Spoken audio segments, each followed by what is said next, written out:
Hey everybody, this is Steve. And this is Parnell. I was trying to come up with a cool name, and I did not come up with one. And this is player one. Yeah, and this is Flippin and Mashing. We're on a road trip right now. This is episode 25. Hey, we remembered this time. So the first thing I guess we probably should talk about is we went down to the arcade. We put our money where our mouth is, ish. Kind of. We kept talking about doing a little location play, and you had been to the local arcade and said that they had some new games, like Tomb Raider and Teenage Mutant Ninja Turtles, and we needed to try them out and review them. Right. So, this is a bumpy road to play. Jeez. I feel like I'm on a trampoline. But the first game that we played was Tomb Raider, wasn't it? No, it wasn't. It was H2 Overdrive. Oh, yeah, I think we just walked around. I looked at Tomb Raider. Tomb Raider is freaking huge. Yeah, it's massive. It's this huge screen, four guns. I found out. Okay, so we'll talk about Tomb Raider first. Sure. The screen, I think it gets projected from right in front of where the guns are. It's not facing you, obviously. It's facing the screen. But I want to say the screen is 75 inches or so. I mean, it's big. Yeah, I don't know inch-wise like how large it'd be, but it is very, very large. And it's a 4-player handgun. And it plays like Big Buck or House of the Dead. Yeah. It's based off what Tomb Raider is that? It's based off of the first game. So when they remade the Tomb Raider series, they got this latest trilogy. It's based off of the first of the trilogy. Yeah, it's kind of it's hard to explain. Maybe it's from 2016 or 17, but is it the Last of Us or Last of Tomb Raider? No. Oh. No. The first one is called, I think it's just called Tomb Raider. Okay, but it is definitely a reboot of the series. Right. And she's actually out in the wild again. Right. You're not playing as Tomb Raider. You are helping her. She's in this game. In the actual Tomb Raider console game, obviously you play as her. I like the gun mechanics a lot. I like the way you cock it. I like the way it feels when you shoot somebody. I've played it in the past, and the reticule was real tight. If I shoot the little... Probably when the game just got brought in, right? Right. Yeah, it just got calibrated. Right. The red dot, whatever that you're aiming at, would line up perfectly with how the gun felt. But this time it was a little bit lower, so once I got used to where it was located on the screen, I was absolutely fine. It just, when I was looking down the sights on the gun, it wasn't lining up properly. But it's not a big deal. Yours was just fine, though. Probably because I didn't use the gun as the aiming mechanism. Oh, you were only using the dot. Yeah, I held the gun actually at my hip because it was easier for me to reload as you slide the top of the slide on the gun to reload. That's actually what I ended up doing. I basically ended up hip firing, kind of like a cowboy or something. Yeah, because if you're holding the gun out like you would supposedly hold a real gun, you then have to bring the gun back to you, slide the slide, and then bring it back up front. Right. Well, what I wanted to talk about later was like how hard these games are, and you don't have time to do that. Right, because it is a hard game. Like, they're coming at you pretty dang fast every now and then. Yeah. I enjoyed the game a lot. We played it for a while. It would be nice to almost play it all the way through sometime. The cool thing is, so currently they have 2 chapters available, and you pick a chapter, and it must be part of the current game or story. Right, the rebooted series. Yeah. Was there a movie? That already came... Oh my god, I haven't seen the movie yet. Yeah, so I watched the rebooted movie that's based off of the series. And I liked it a lot. I enjoyed it. Okay. I'm a huge Tomb Raider fan. Huge. But... so there's 2 chapters ready to go right now. And the third one is going to be some DLC that they release later. Now... It's funny to think about arcades having DLC. However, they all have an internet connection now, I think, through the data, which is like what Big Buck or Golden Tee does, so that you can do those scores across like the the U.S. or the state, and you have the competitions. They also do kind of monthly tournaments and stuff like that. And they also get downloaded content. Like Big Buck will get, a couple years ago, they had the zombies, and then they had the new,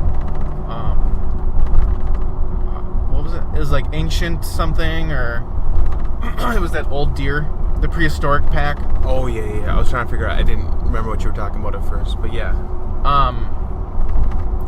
So it is neat because it keeps the game fresh longer, where I think a lot of arcade games, once a person puts a bunch of time in, it's just not as fun anymore.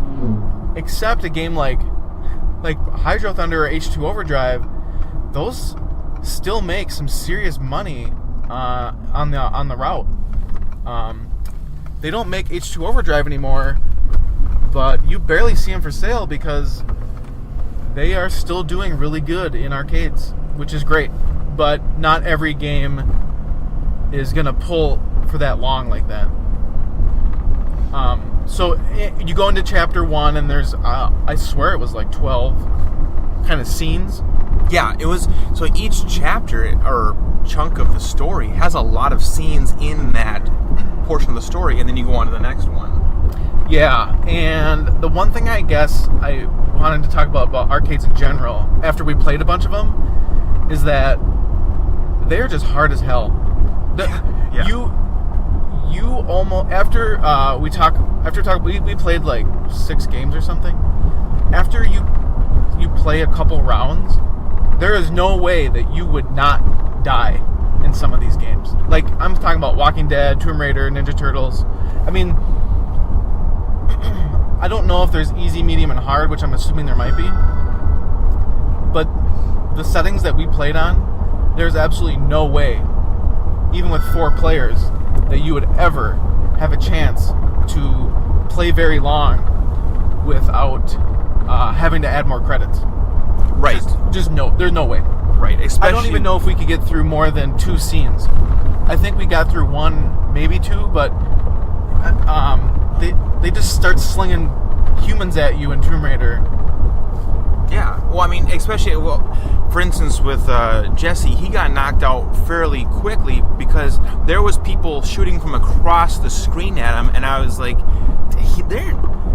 I'm not saying they're deliberately targeting him, but like, he was getting shot from people on the opposite side of the screen. He's not preparing himself for, being shot from that far away. He's looking in front of him. He's trying to take out the guys in front of him, which like most of us are doing. Then all of a sudden I watched this sniper shooting across the screen at him, and I thought, he wasn't prepped for that. He wasn't ready for that. Yeah, it's 4-player, and maybe it's one of those, if you play with less than 4, they don't compensate. So they don't lighten up the bad guys, which they should, but they don't, right? Because they want to keep you from playing less, they want you to play less so that they can get more money. Exactly. The more that they kill you, the more money they make, and end of story. Although, if it's too hard, then, like we talked about before, it's just no one's going to play it. True. When you start out, like the first scene in the first chapter, is like you're just shooting wolves, which felt like Tomb Raider 1, the console game, which is fun. And then it kind of progresses. You kind of get toward a tomb or a lost city, and you progress to having to fight humans. And I think the hard part is they just start swarming you with humans, and the only way to really plow through them quickly is headshots, but those are really hard to get. Agreed.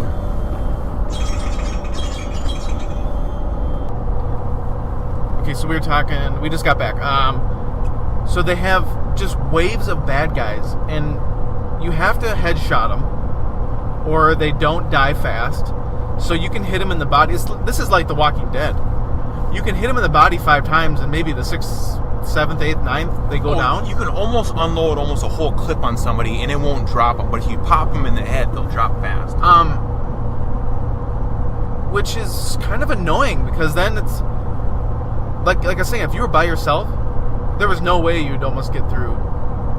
You might be able to get through the first section, but on section 2, when you have to fight more humans than animals, you're not getting through it. Unless you're putting dollars in.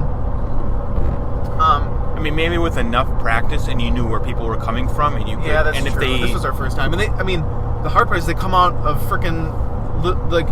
You'll see a head pop up from a rock. Yeah. But it's on the opposite side of the screen. The screen's big enough where you don't see it. Yep. And I got shot at a couple times, and I was trying to figure out, because I'm focusing on the people I can see. But if there's somebody hiding behind a tree, I don't got time to, go hunt and look for him on the screen. I'm trying to hit these guys that are standing in front of me. Also, I was getting picked at from the side from these guys that were hiding behind trees, and then I started unloading at the tree. Luckily, Jesse was helping me out, trying to knock him off from behind the tree. Yeah, if the level of difficulty doesn't change based on how many players, you gotta play 4-player. Oh yeah, there's no way around it. I mean, it actually was fun with multiple people. I kept getting mad because people kept shooting the guy right in front of me, where I thought I was like, ooh, I'm gonna get a headshot and get some points, and everybody starts aiming. I'm like, get on your own fucking side. But that's kind of the fun of the game. Luckily, you're all co-op, so it's not. You fight for points, or there's like crates that you shoot, and there's artifacts or points that you get, which add some competition. Right, but it's all co-op. I was trying to gobble up all the artifacts as fast as possible. They're hard to hit. This would honestly wouldn't even be a bad home game. It's probably expensive, but the amount of content that you can go through and how long it takes, it would be a really good home party game. It's kind of like Jurassic Park. Yeah. Well, in my opinion, it's better than Jurassic Park, but it is... Oh, I just meant content. Like, Jurassic Park is a crap load of levels. Oh, yeah. Gameplay-wise, that might get a little boring. But this is more... I mean, Big Buck is what? You shoot $3 to get, that round's over. This is a lot longer, more stuff to shoot at. The one thing we should talk about later is I've been sleeping on my thoughts on The Walking Dead, and I still don't like the game. Okay. But the only thing was, this game reminded me a little bit of it, just on the fact that it took so many shots to bring one enemy down, but luckily it's a little bit easier to reload. However, it still was hard to reload. The one thing I found odd was that Walking Dead, that whole first level of tons of... Like, we spent 5-10 minutes playing. You're still at that prison. It's like really boring. Where like other games, they bring you through different areas, so there's a change in environment. Even Tomb Raider was you went from woods to walkways to a jungle to woods to... Yeah, you were always on the move. Like one time we jumped across this cliff, and we climbed up over the top of this cliff, and as soon as we got up, people started shooting at us. So yeah, we were on the move. Yeah, I feel like it was the change of environment was a little better. The cool thing is when it's sitting there in attract mode, it kind of starts playing through some of the game, and it has a lot of audio. The screen looks... It's not really dark in that arcade, but the screen was a little washed out because of all the ambient light. Yeah, because it is a projector. Right. I think that if we were in a better environment, the screen would have looked a lot nicer. But it was a very bright environment that we were in. It's all fluorescent. I mean, it's like being in a gymnasium. Right. The game is huge. I think the gun had feedback and everything. Yeah, it definitely had feedback. That's what I was trying to say. Like, I like the way the gun felt. I like being able to pull the trigger, the way it kind of bounced, and then it gave some good feedback. And then when you would hit something, it just I could tell when I was shooting and when I was hitting stuff, it felt really good.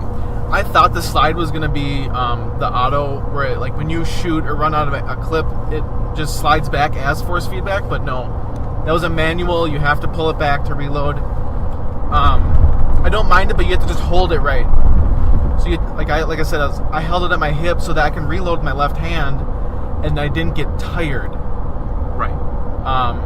If I was trying to focus and aim specifically at something, like if I was having difficulty trying to pick somebody off behind a tree, I would raise the gun. But if I was trying to rapid fire, like to just clear out an area, or if some guy was like bum rushing me, I would just hip fire at him and just unload a whole clip and then just cock and reload, kind of like a machine gun, because I was just firing so fast. And I would always do that from the hip. Yeah. Also, they have a couple, like Time Crisis or other games where you can hit a special target and then you get a new weapon. So I think we both got shotguns at one point. And that gun was sweet. Well, the shotgun is awesome because you just blow One people shot, away. boom. Yep. Take out 2 people at one time with it. It was nice. Anything else about the game? If you go play it, you're gonna want to bring, maybe $5. It was $1 a play until you run out of health. But you definitely want to put a couple bucks in at least to get through a few of the scenes. And we did, on our first round, we played Chapter 1. On our second round, we played Chapter 2.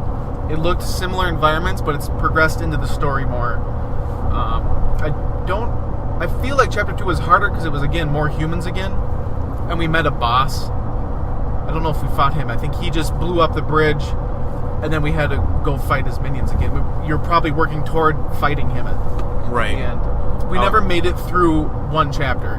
So we'll have to go back and play with, $10, $20 each and just crush through a full chapter. Which goes to show how large these chapters are. Yeah. But toward the end, we were dying 1-2 times in a scene. Yeah. With 3 of us, so you do die a lot. Well, so there's a whole entire map that you're looking at when you first load in. And there's probably what would you say, like 10 chapters? Oh, I was saying it's about 10 or 12. Okay, I think so. I called those scenes. Okay. But I'm saying once you went into one, there were still many scenes in that. It was like 4, 5, 6 scenes in each one. I don't remember them breaking it down like that. Okay. But I've only played it once. I don't know. We'll have to play it again, I guess, to see. I guess I remember the map had like 12 things on it, and once we went into one, we were in that one for a long time, progressing, even doing different stuff in each one. I thought. I don't remember a map. Okay. All right. I don't know. No, that's fine. I mean, maybe I'm misremembering or whatever. Here, we played Turtles for a while. That was your first time playing Turtles. Yeah, it definitely has. It's the side scroll, but it's based on the newer Nickelodeon Turtles. Right. All these new arcade cabinets are amazing looking, which is awesome because it definitely attracts people like a moth to a light bulb. So the joystick top, the ball, that changed color, and then all the T-molding was changing color. The T-molding is the outlining, yeah. All that was LED, constantly changing color. The whole entire machine is always strobing different lights. It's definitely, like you said, a moth to the flame. As soon as you see it, you're like, I want to go play that game. Yeah. It's a 4-player, but every joystick is dedicated to a turtle. So if you want to play as Donatello, you get to pick that joystick. You don't get to pick while you start. Right. They all have their own special little weapon and move, of course, but when I first started playing, I thought it was a pretty good throwback to the original gameplay of the side-scrolling Turtles. But once we started, and I got a couple, like where the screen scrolls to the right, it felt cheap. And this is where I had mentioned earlier about arcade games being extremely hard, where they just want your money. I didn't make it that far in. We didn't even get to the end of the level, and I had to put another credit in. And it's not like I'm horrible at games, but you just get bum rushed and kind of get cheap shots taken at you. Well, I would agree completely. It has nothing to do with you being bad at the game. It's just literally the way the game is designed. You cannot defend against a lot of the stuff that's happening. They're just constantly coming at you from the different sides and stuff like that because they are deliberately trying to kill you so they can get the next credit. Oh yeah, and I think I put a couple bucks in and then I was done. I didn't. If we go back again, I'll play it, but I was kind of off-put by just how freaking hard it was. And I get it's an arcade.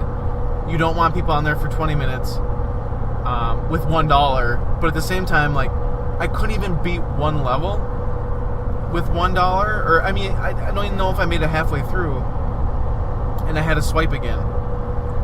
I don't know if you could. That's the thing. I think even if you played it several times, by the way they were coming at us, I don't know if it was even physically possible to get to the end of a level on just 1 credit.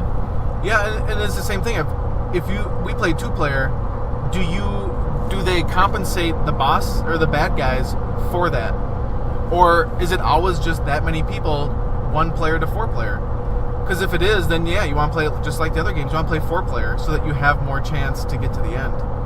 Yeah, just so you can survive, right? And then we did make it to 1 boss, and that was so fucking hard. There was no way to block a couple of his moves unless you just like sacrificed a friend and let him get hit. Right. There was lack of food for healing your player. If there was the pizzas that you could eat so you could heal during a fight, either the boss or I think you found 1 pizza while we were playing.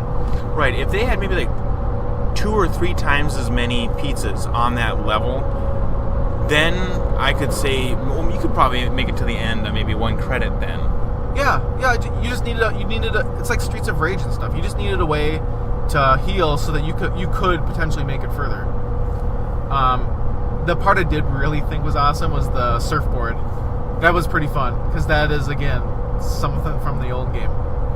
I think that it is a good game. I think it's a really fun game, and I think if I was a kid playing on my parents' money, I would absolutely love it.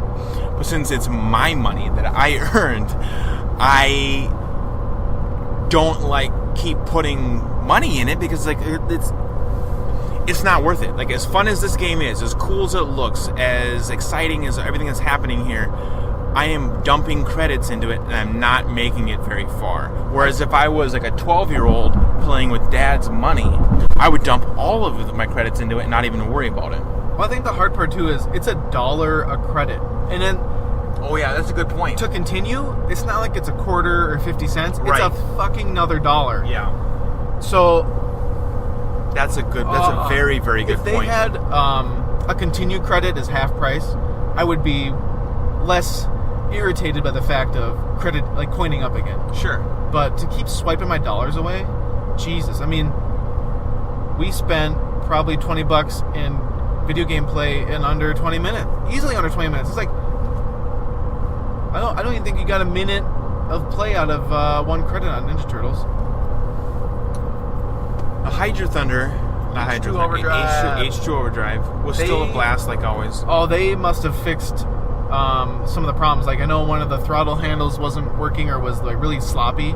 Yeah. One of the force feedbacks didn't work. This was when I played it maybe a year ago. And both of them, one of them, the general illumination of the LEDs wasn't really working, but they both played great. The screens look good.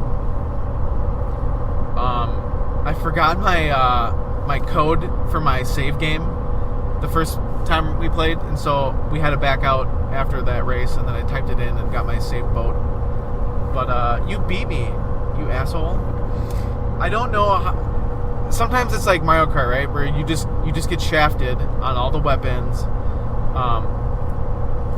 But yeah, you freaking you beat me. I think both of them. Yeah. The second time I thought I was going to lose because we were racing to the finish line at the last second, and I didn't take the jump. I was trying to go for this turbo, but I missed the turbo anyways. So it was a complete misbenefit. Like, I didn't get the jump and I didn't get the turbo, so I had a little bit of juice left in my turbos as it was, so I just had it hammered all the way down and was just trying to race to the finish line. But you hit the jump, went airborne, and you were coming over the top of me, and I thought I was going to lose it right at the last second. I think you won by 0.3 milliseconds. Yeah, it was something like that. Yeah, I just barely crossed that line, and because I saw you coming, I was like, "Oh, we're not gonna make it." It's still a good game. I still really like the levels because they're different than all the old Hydro Thunder games, and the boats are neat. The problem I have now is that there's almost too much going on, and the game is too fast to seek shortcuts and stuff. Like, did you notice that? Like, there's no way I'm ever gonna find a shortcut in that game unless you were dropping tons of money on playing over and over. There's no way to find them. And here's the thing: you're gonna have to drop money to not worry about racing. It is literally to hunt for shortcuts. Just drive slow. Right. Because when when it's your home console game, you don't care. You have all the time in the world to do something like that. But when you are there in the moment, putting money in it, especially like if I'm fighting against you, I'm not focusing on any kind of like extra side route or that looks like it might be a shortcut. I am just focused on what's right in front of me and trying to get that turbo, or something like that. Yeah, so that kind of sucks. I mean, yeah, you can put $1 in and go drive slow and try to find shortcuts. And maybe there's some people online that have found them and posted them. I haven't done much research on it yet, but... How do you jump again? I couldn't figure it out, the turbo boost from the start, but jumping should be, while you're boosting, you go brake back up to forward, and you should jump. But you have to have boost. Oh yeah, that was my problem. I think I was trying to do it right before I had boost. That would be a great game ported to console. I almost want... It's just one of those things where you just go, okay, your arcade game is done in production. You still make money on it. Or you have made your money on it, selling it. Can't you port it to a console now? Or even PC? And, it's one of those exclusives. They don't want to... they're not going to release a game to consoles because if operators are still operating it, now you're taking away coin drop from potential clients, right? This game has been out for so long. How long do you think it's been out for? 8 or 10 years. Why haven't they come out with the number 2 by now? That's a good question. Look how much money they've made, like operators, because the games are still doing well on route. Right. I mean, and it wouldn't take much. I mean, you just obviously new maps, some maybe you can even keep some of the old boats, but add some different modifications. That way they look a little bit, newer. But you could obviously upgrade the graphics. You could put all the fancy general illumination all over it, just like you have on all these other new machines with like the T-molding all lit up and stuff like that. Fancier, maybe speakers in the headsets. Although these ones, they have dual surround sound in the seats and all this different stuff. Yeah, this was one of the first new arcade games that had all the extra stuff in it. So all the huge LEDs, the big subwoofer, right? Big attract mode. This was one of the first games to have it, and everybody's well, not everybody because it's Raw Thrills, but they've been copying that on all their other machines like Dirty Racing and Cruise and Blast is to a new level. But yeah, it's an unlicensed game. They created it. See, and I guess what I'm looking for is you just made Cruise and Blast, make a H2 Overdrive 2, kind of like you made or H2 Overdrive Blast or whatever. Yeah. Oh, I would agree. Maybe I'd bring the prices of the original down so I can buy those. I think that's exactly what would happen too. By releasing the new one, the old ones would all of a sudden be able to be shipped off to, regular buyers. They're just so big. The cool thing is there's multiple versions. Well, there's 2 versions. There's like a 32-inch monitor and there's a 42-inch monitor. Otherwise, everything's the same. So it just was a different monitor size. Yeah, I still like the game. I want to go credit up, $20-$50, and then literally just, like I did with Hydro Thunder, just hammer out levels over and over again until I find all the stuff. Because still getting first place is hard as hell. You need your boat upgraded, and there's got to be first place versus the computer. Yeah. Yep. Yeah. Not just you have to get first in the race to continue without having to pay a credit. Oh, really? Yeah. I guess because I've never even come in first place, I didn't realize that was even an option. Yeah, it's hard as hell. Another arcade-related thing is before we even left, Raw Thrills they released the fact that their fancy Halo game. I sent that to you. Yeah. So their Halo, what is it called? Raven Squad? Raven? Yeah, I think so. It's something like that. But anyways, their big 4-player Halo game, which has got 2 screens on it. It looks really awesome. I really, really, really want to play it. But right now it's an exclusive to Dave & Buster's. We don't have a Dave & Buster's in Duluth. It's like 2.5 hours away. Right. But I was telling somebody else the other day that Tomb Raider was an exclusive to Dave & Buster's, but now it's in other places. So I'm assuming that same with Halo. Once there's a time limit on it, it starts getting released to everybody else. Yeah, I'm assuming Dave & Buster's might pay a little extra to get a month or two, and that might be one for test play, and two an exclusive so that they can advertise and draw in more people. Dave & Buster's, some of them have pinball, but mostly it's just lots of redemption and arcade games. Right. It's kind of for adults. Right. But this time, the reason why it was even brought up in the first place is they've made a half-size version, a 2-player version. Was that in the email I sent you? Yeah. Oh, I didn't even read it. I just saw it and sent it to you. Right. So for like half the price and a much more... Do you remember the price? No. Probably something ginormous. Well, I clicked on it to find out what the price was, and they said you can contact us for pricing. But it is half the price. But either way, you need to contact them if you want to find out. So what the big cabinet is a 4-player. And it's extremely wide. Sure, it's probably bigger than Tomb Raider. Right. And then the new one is a 2-player half size. And it's not just extremely wide, it's very deep. Oh, yeah. So it takes up a lot of space on a floor, which is why I believe that they came out with this second version, because the second version is about the size of like what is it called?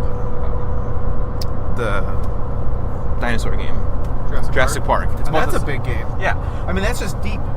Right, but so Jurassic Park in and of itself is a fairly large game. So that's what they brought it down to, was the size of a Jurassic Park. Jesus, I can't even. I mean, it must be the width of Tomb Raider, but then deep for a 4-player. But then you said it has 2 TVs. It has 2 TVs and it's like sprawled out. So they didn't want to do a projector. Right. These seats are not 4 seats in a row.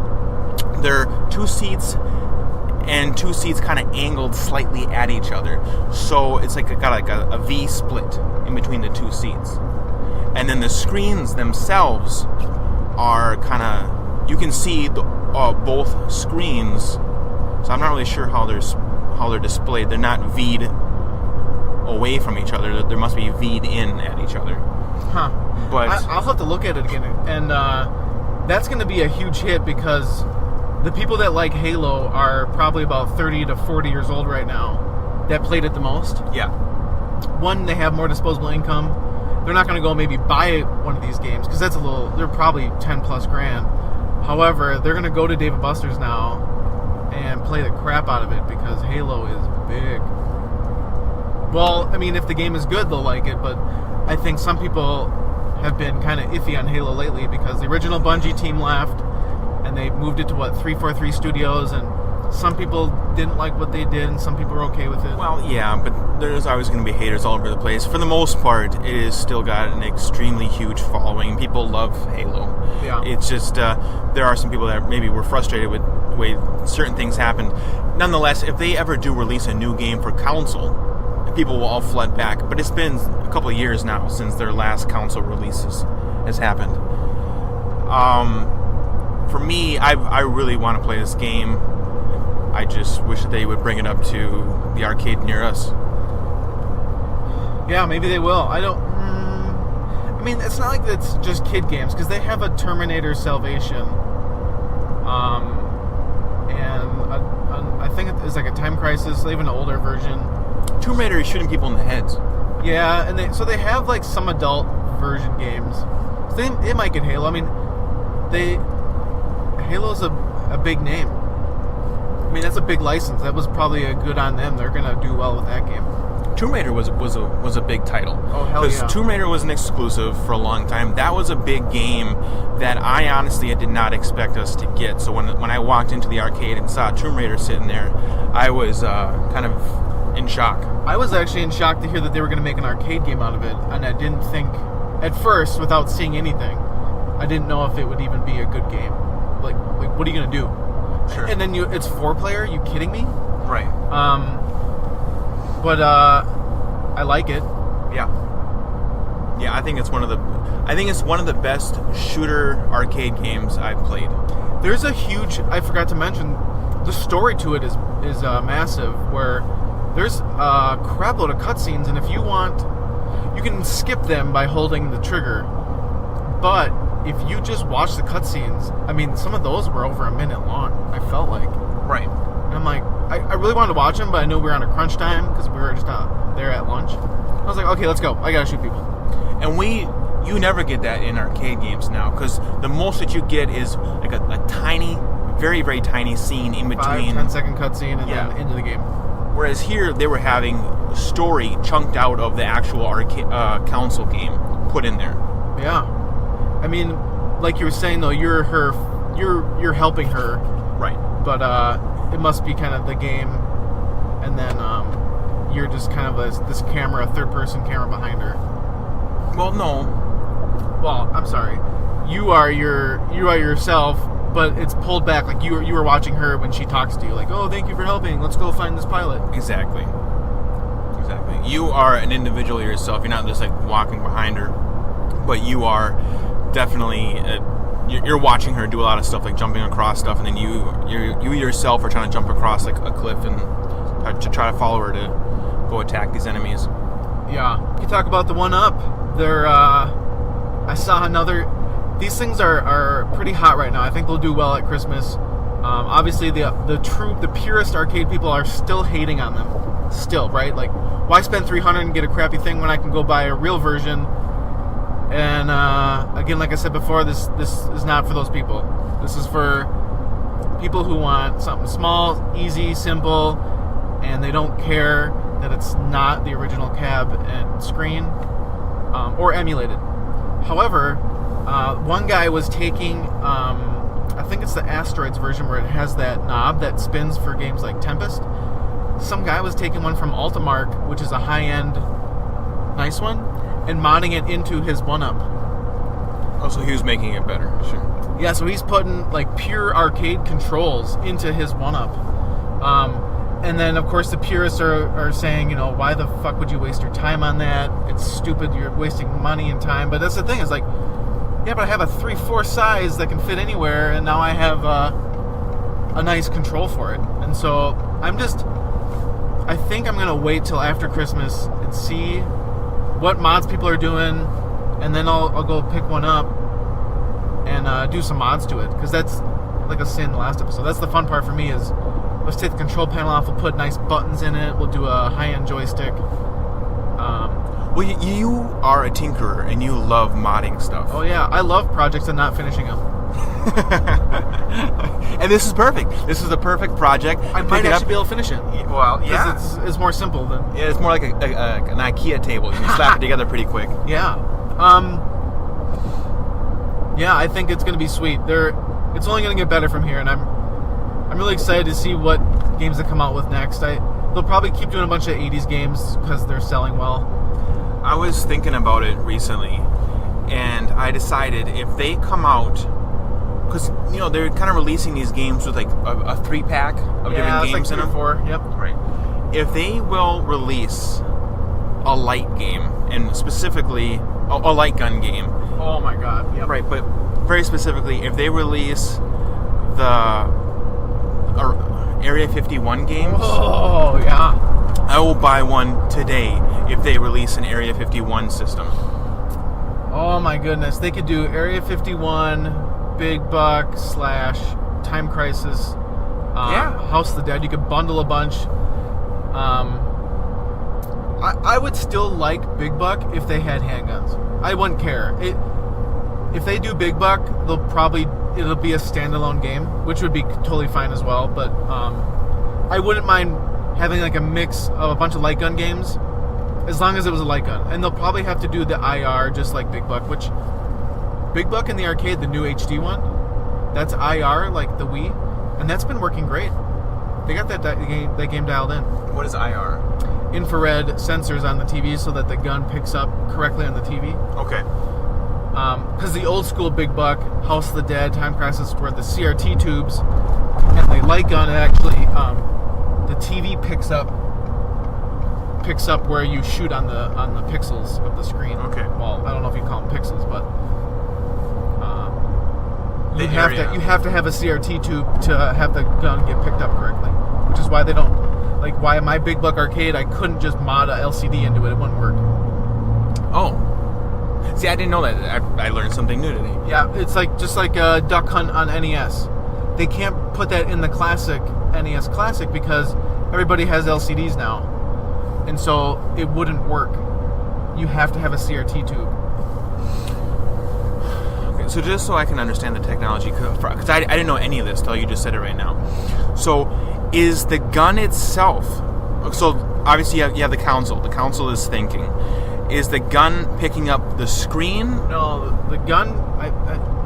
And someone's gonna correct me, but the gun fires a dot on the screen. Or how? Yeah, shit. There's something where the TV has this like it fires the tubes at the screen. Sure. Like the tube or yoke or whatever fires, and it picks up what pixels you hit, and so maybe there is a. But oh shit! It can't be the screen that's understanding it because you are projecting to the screen. So the screen can't be the one who's thinking. Okay, so we might have to cut this out because I'm gonna sound like an idiot. But I think either the gun is firing at a certain spot on the TV, and the scan lines pick it up, or the gun is itself is picking out which pixels or which little section of screen you're firing at, sending that back, and it's comparing and trying to figure out where you shot on the screen. Either way, this technology was invented back in 1982? Yeah, somewhere in the 80s. I remember as a kid playing Duck Hunter for the very first time thinking, this technology is so incredibly groundbreaking and so huge. And it essentially was the same technology like that for a very, very, very long time. Yes. Until, PlayStation 1 had light guns, PlayStation 2 had light guns, Dreamcast had light guns, original Xbox. I mean, they made Silent Scope for Xbox original. And that was, if you ever remember playing Silent Scope in the arcades, it was a big arcade, you had a big sniper rifle, and the screen would show the far away view like you wouldn't be looking from far away. But then when you put your eye up to the scope of the sniper rifle, it's a zoomed in version, like what you would see in a scope. Okay, here. So, I'm sorry to cut you off. So for this new game, Tomb Raider, you are shooting at a projection. I was going to ask you how you thought they did this. It has to be IR, I'm assuming. But since it's a projection screen, I wonder if they're pushing IR through the material. Oh, like there's stuff behind it.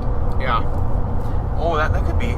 Because the material is just like cloth, and the screen is projected from, right under your guns up to it.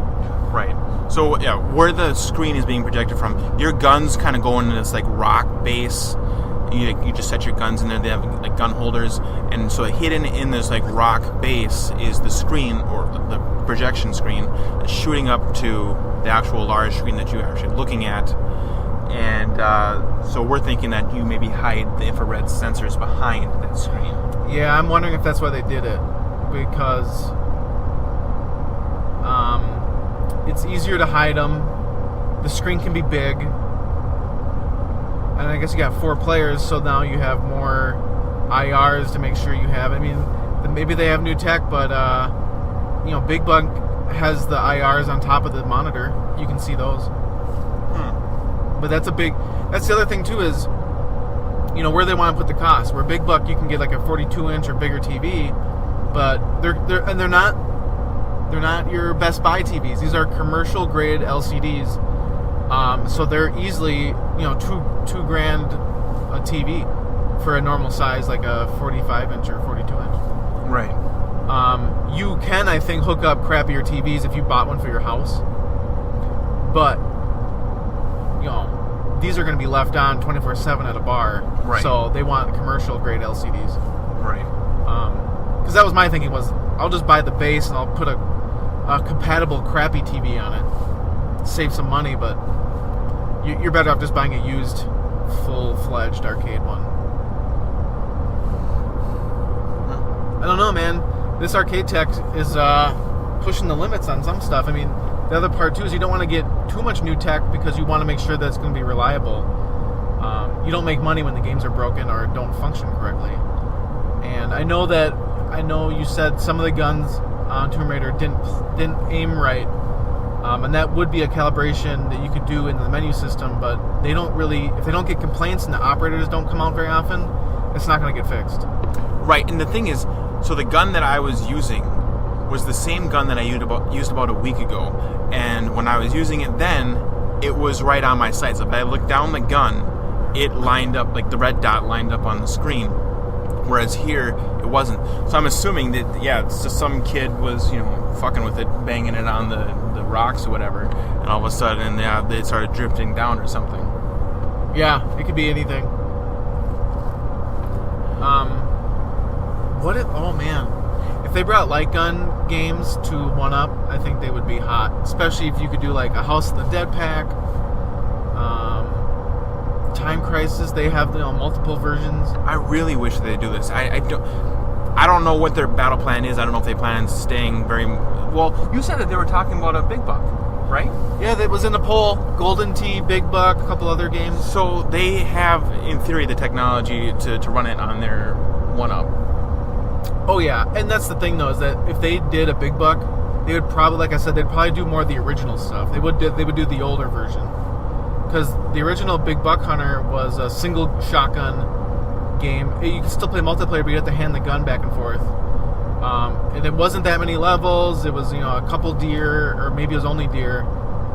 It wasn't until Big Buck Hunter Pro did they get multiple animals, and then a lot more levels and that stuff. So. But that's the thing. It's not. I would still buy the original Big Buck as a 1-up because it's not 300 pounds and freaking huge. And I could fit it in. Hell, I could put it in my bathroom and play it while I was pooping.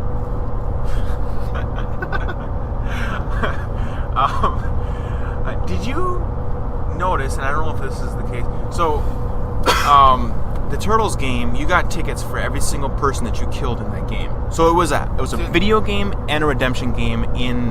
No, I did not see any, because I keep thinking that tickets print out, and they don't do that anymore. They just go onto your card. Right. Oh my god, I threw the card away, and I probably had tickets on it. Well, you for sure did. I know you had tickets on it. Damn it. So what I was going to ask you was, did you figure out, or did you know if the Tomb Raider game printed off tickets? But you're not sure. No, I'm not. Because that game was so fun and you could progress so much more in it, that if I was getting tickets for every single guy I killed, we probably had like 200 tickets. I don't doubt they have a redemption mode in it, because now everything's digital, so you don't even have to worry about it. Right. I don't doubt that they did. Because I think, does Cruise and Blast? I don't think Cruise and Blast, because how would you get tickets for that? I don't know, winning a race. I suppose. I think they just give you a new race if you win that, kind of like in H2 Overdrive. I know that in Turtles, like I said, you get a ticket for every single person that you kill. Yeah, but arcades aren't normal arcades anymore. They're all redemption based somehow, so that you get people wanting to play them. So I could totally see every new arcade game coming out that had a ticket system built in. H2 Overdrive doesn't, but that's an old game. Cruise and Blast might. I was going to bring this up the other day, and I don't know if I ever did. How these newer games, you can tell that they're new by just looking at them, because when it's a new system now, the T-molding has got the LED strips in it with the RGB color changing LEDs, as well as most of them, if not all of them, have the new RGB color changing joystick. And I was at this water park, this indoor water park near our house, and they have an arcade, a fairly large arcade for their area in there as well, and they have a new Galaga game that came out. Oh yeah, the big Galaga. It's like what's the one that we played with the Space Invaders? Yeah, it's no, but it's big. It's not big. No? It's like an arcade machine. It's not one of those big, huge, what do you want to call it? It's like an individual light bulb. Yeah, they're like walls. LED matrix. Yeah. So it's not like that. This is an actual arcade machine with like a screen. What? Yeah. It has the RBG T molding on it with the color changing joystick. I was unaware of any of that. And it has like new graphics. Oh. So the Galaga ship and everything, they all look newer. Holy crap, that's new to me. That's Right. awesome. And I don't think you have to just stay on the bottom. Like, ordinarily your ship just goes back and forth on the bottom. Yeah. I was walking by it. I didn't play it, so I can't give a full review on it. But I saw it moving on the bottom, but then as I was walking by, it looked like there was a swarm of bad guys, and you could go in like a circle around the bad guys and like shoot into this swarm of enemies instead of just being stuck on the bottom. Oh, that's cool. Right. And that would be new to Galaga, if that is the case. That'd be brand new to Galaga, because ordinarily your ship is stuck at the bottom, just rotating back and forth, shooting up at the aliens. Oh, yeah. And I forgot that I played Space Invaders at the arcade. The new one, the big, huge one with the big cannons. How did you do? This is back to my whole thing about them being really fucking hard. Oh, yeah. There's no multiple levels. They just keep throwing guys faster and faster and more. To the point where it's insane and there's no way you can stop it. Yeah, so you maybe play for 20 seconds, 30, maybe? 30 seconds, 30, yeah, probably 35 seconds. That kind of just irks me, because, yeah, it's true to the look and the general what you do to play the game, but it's not like the original at all. However, if they would have done the standard kind of styled game with those cannons that you get to hold, that would have been amazing, because that was so fun, being able to like point the gun and shoot at this huge wall of a screen. Yeah. But it was just literally, 10 seconds in, I thought I was doing pretty good, and then all of a sudden it got turbo mode kicked in, and they're just flying down at me, and I died, and it's like, this was a fucking $1 for 30 seconds of my time. Yeah. This is becoming a waste. And I know the operator has some say in how much it costs, blah, blah, blah. But that's just, I don't know, it's way too fast. Back in the day, if you were good at Donkey Kong or Pac-Man, you could play for a little while. But now, I mean, they want you off in under 30 seconds, but then they want $1. Yeah. I feel like in pinball, if I pay $1, I can play longer than that. And that's saying something, because pinball's hard as shit. Yeah, that's a good point. Well, you could. For sure you could play pinball longer than you could ever play on that Space Invaders game. Yeah. I have not played the new Pac-Man, but that's the big screen. But now that you brought up Galaga, I didn't know that. I don't know when their arcade opens, because it's like in the pool, so you have to go during pool hours, right? It's open all day. The arcade? Yeah. It's open from the morning, because I've stayed overnight there several times. Like when I lived out in North Dakota and stuff. So I know that arcade's open all day. I kind of want to go see it and check it out. You don't have to go into the actual pool. You can just go to the arcade. Oh, it's separate? Okay. Yeah. Because you can actually you don't even need to go into the hotel. You can like go down the side of the hotel, go in the side door, and go right into the arcade. Oh, really? Yeah. Oh. So you don't even need to see an employee. You can just go right into the arcade. We should probably skip everybody then. Yeah. Because I don't want to see anybody. And then, there's one more game. I didn't play this one either, but it's a newer arcade game that is a Pink Panther game. What? Yeah.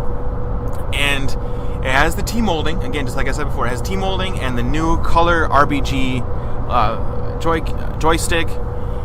And you are Pink Panther, and again, this is just from me walking by it, not actually playing it. It looks like you are trying to climb as high as possible on this, like,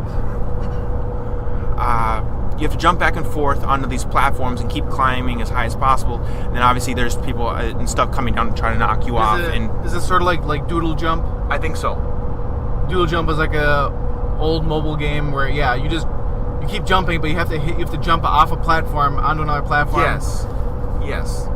I just feel it's weird that they would pull the Pink Panther license for something like this. It's like out of nowhere, right? It's not like, and it has a big topper, a big Pink Panther topper on top. And is it the Pink Panther, or is it like Steve Martin? No. It's the old like Pink Panther. So is it the old cartoon Pink Panther, or Yes. like a new version? Well, I mean, it's the old Pink Panther. Weird. I wonder. So after I listened to a few podcasts, and they were talking about licensing and like for instance, Batman '66. Like they made a slot machine recently, and then they also did the pinball machine. And it's one of those things where it's if a company gets the license for something, you might as well do as much as you can with it while you have it. And so I wonder if they were making Pink Panther slot machines and decided that they should just throw in a arcade game or something. Oh, so you're thinking that this company also makes casino games? Well, the potential's there that that whoever got the license may have worked with both. Sure. Okay. That makes sense. That's just an idea. It may or may not be true. We should look into who made that game, though. Same thing with the Galaga. I didn't know that got remade. I want to play it just to find out if it's... Because here's the thing. I'm not a big Galaga game... Galaga or Space Invaders guy. But due to the fact that just looking at it, I could tell that it was a rebooted, new Galaga game that had upgraded graphics, and it looked like you were more mobile and not just stuck on the bottom. I was interested to see how it played.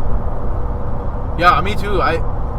These are all fun things to have, and it'd be curious to see what a different arcade does with their games and the style that they have. Speaking of arcade, that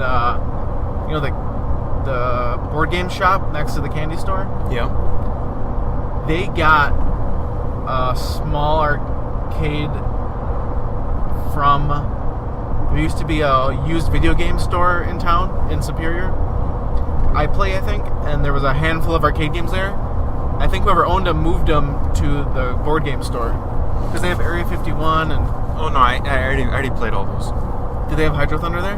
No. There was a Hydro Thunder, and I don't know where it went. Okay. I should put a in search of on Craigslist and see if I can round one up. Wait, when was the last time you were there? I have not been to the board game store for a year or something. I mean, Okay. You've been there more than I have with your son. Right. So I went there with Easton, and we played Area 51, and this is a newer Area 51, and it's not as good as the old one. Oh, seriously? Yeah. I guess I didn't realize there was multiple. Yeah, I think there's a handful of Area 51 games, and I didn't like the way that this played, because I'm used to the old one, I'm used to it feels like there's a little bit more story in the old one, where you're following that guy in the big black guy with the blue armor and stuff. You know what I'm talking about? He looks at you, he's like, "Come on!" And then you go follow him. Yeah, barely. I remember shooting things, but I don't remember the story. Either way, I liked the old one more, and I didn't really care for this feeling. At the same time, Easton has never seen the old one, so he doesn't know any better. He loved shooting away at the aliens in this game. The aliens still look the same design. Oh, okay. Yeah, I mean, I remember that game too, and that was a blast to play when we were younger. And then he played, they have Terminator there, the pinball machine. Yeah, T2. Yeah. Classic. He played that for a while. We enjoyed it. Does it still kind of have some issues? I didn't notice any. The kickback on the left out lane where you drain, that was having a problem firing the ball back in to play when you got a ball save. I guess I didn't notice anything. Those targets that beep where the cannon can shoot them, or you plunge or shoot on ball start, those are having a problem registering. Well, I guess I didn't realize if I was getting points or not getting points from those. I was hitting them, but I don't know if I was getting points from them. I was just mainly trying to keep the ball in play, as well as I was half playing with him sometimes. Like, he would be playing, and I'd maybe hit the flipper with him. Like, if he was not going to hit it, I could tell he's not going to hit it right now. Oh, sure, yeah. Just keep the game going. Right. But we got the cannon probably 5 times, and that worked just fine. Oh, seriously? Yeah. And you shot it? Yeah. Yeah, nice. I'm saying, we got the cannon and fired it off about 5 times. Now, that wasn't in one game. We played a little while. Oh. I thought you meant one game, because I was going to say that's impressive. Yes, it would have been very impressive. But no, we got that over a handful of games. Here, hang on.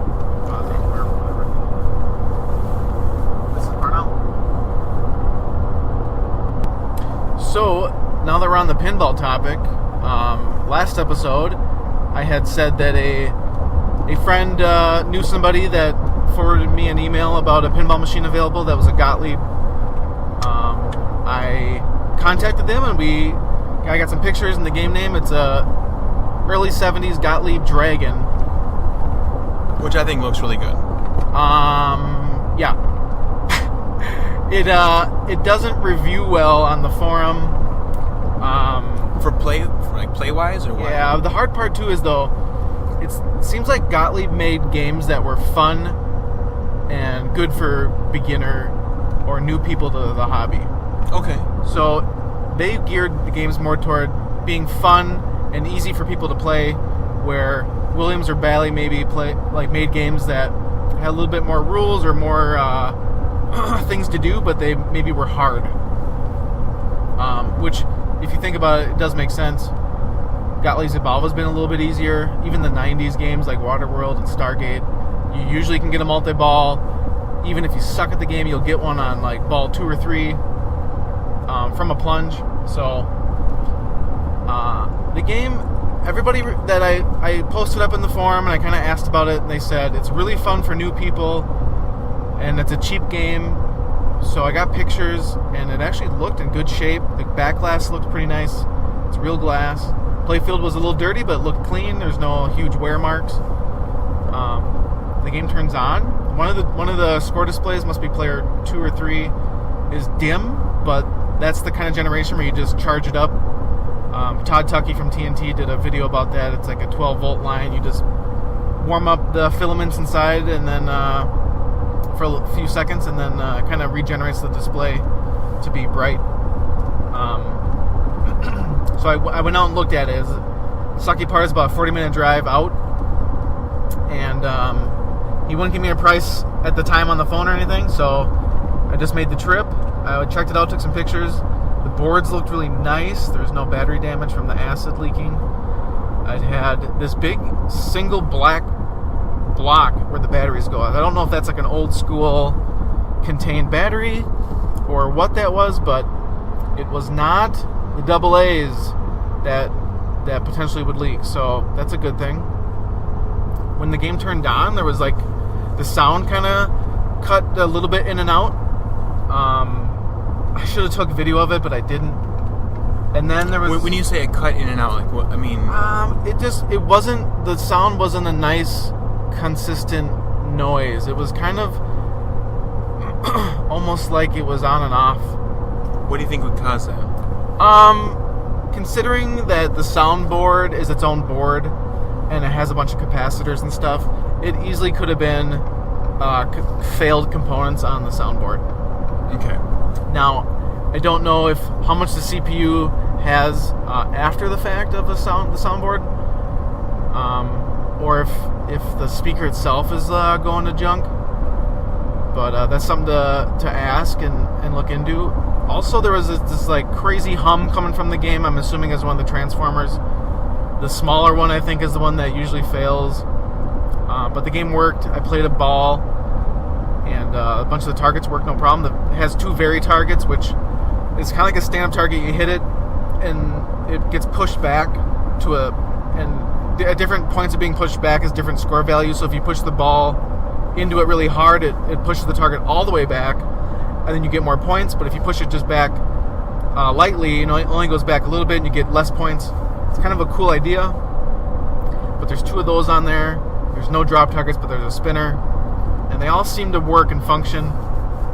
So I asked him what he wanted for it, and he had a kind of an eBay price of $700. I gave him my offer because I don't need any more projects. I don't need any more games myself. And if he had accepted my offer, I would have put it at a friend's house or my sister's house as a game, so that I would have something to play at someone else's house. But his offer, his counter offer was in a good range because the game functions right now. It has a couple issues, obviously, but I'm hoping that they're not too big of a problem to deal with. But the good thing is I've been saving this for Steve because he has a System 1 Gottlieb roller disco. Right. And potentially we could use the two to troubleshoot each other and fix them both. Right. So I'm actually planning on buying this. Like, after talking with you about it and stuff like that, this is actually in my head. I'm going to do it. I just need to probably get his phone number and chat with him, and then see if he wants to buy it at his counter. When he counter-priced you, I'm willing to buy it at that counter price, just so I can take the pieces off, test them on like my roller disco, see if that roller disco functions properly. If it does, then I can either keep those pieces in there or buy new pieces for them that I can get them both up and running properly. Because like I said, in like I think the last podcast, I got roller disco almost up running completely, and then something else snapped on it. So it's like, geez, now what? We think it's the CPU that is the issue. So if I drop the CPU in from Dragon in on there,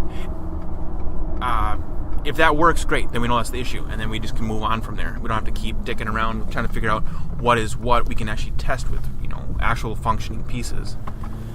One more thing about Dragon, another reason why I like it is, and this is maybe petty or whatever, I love that backsplash.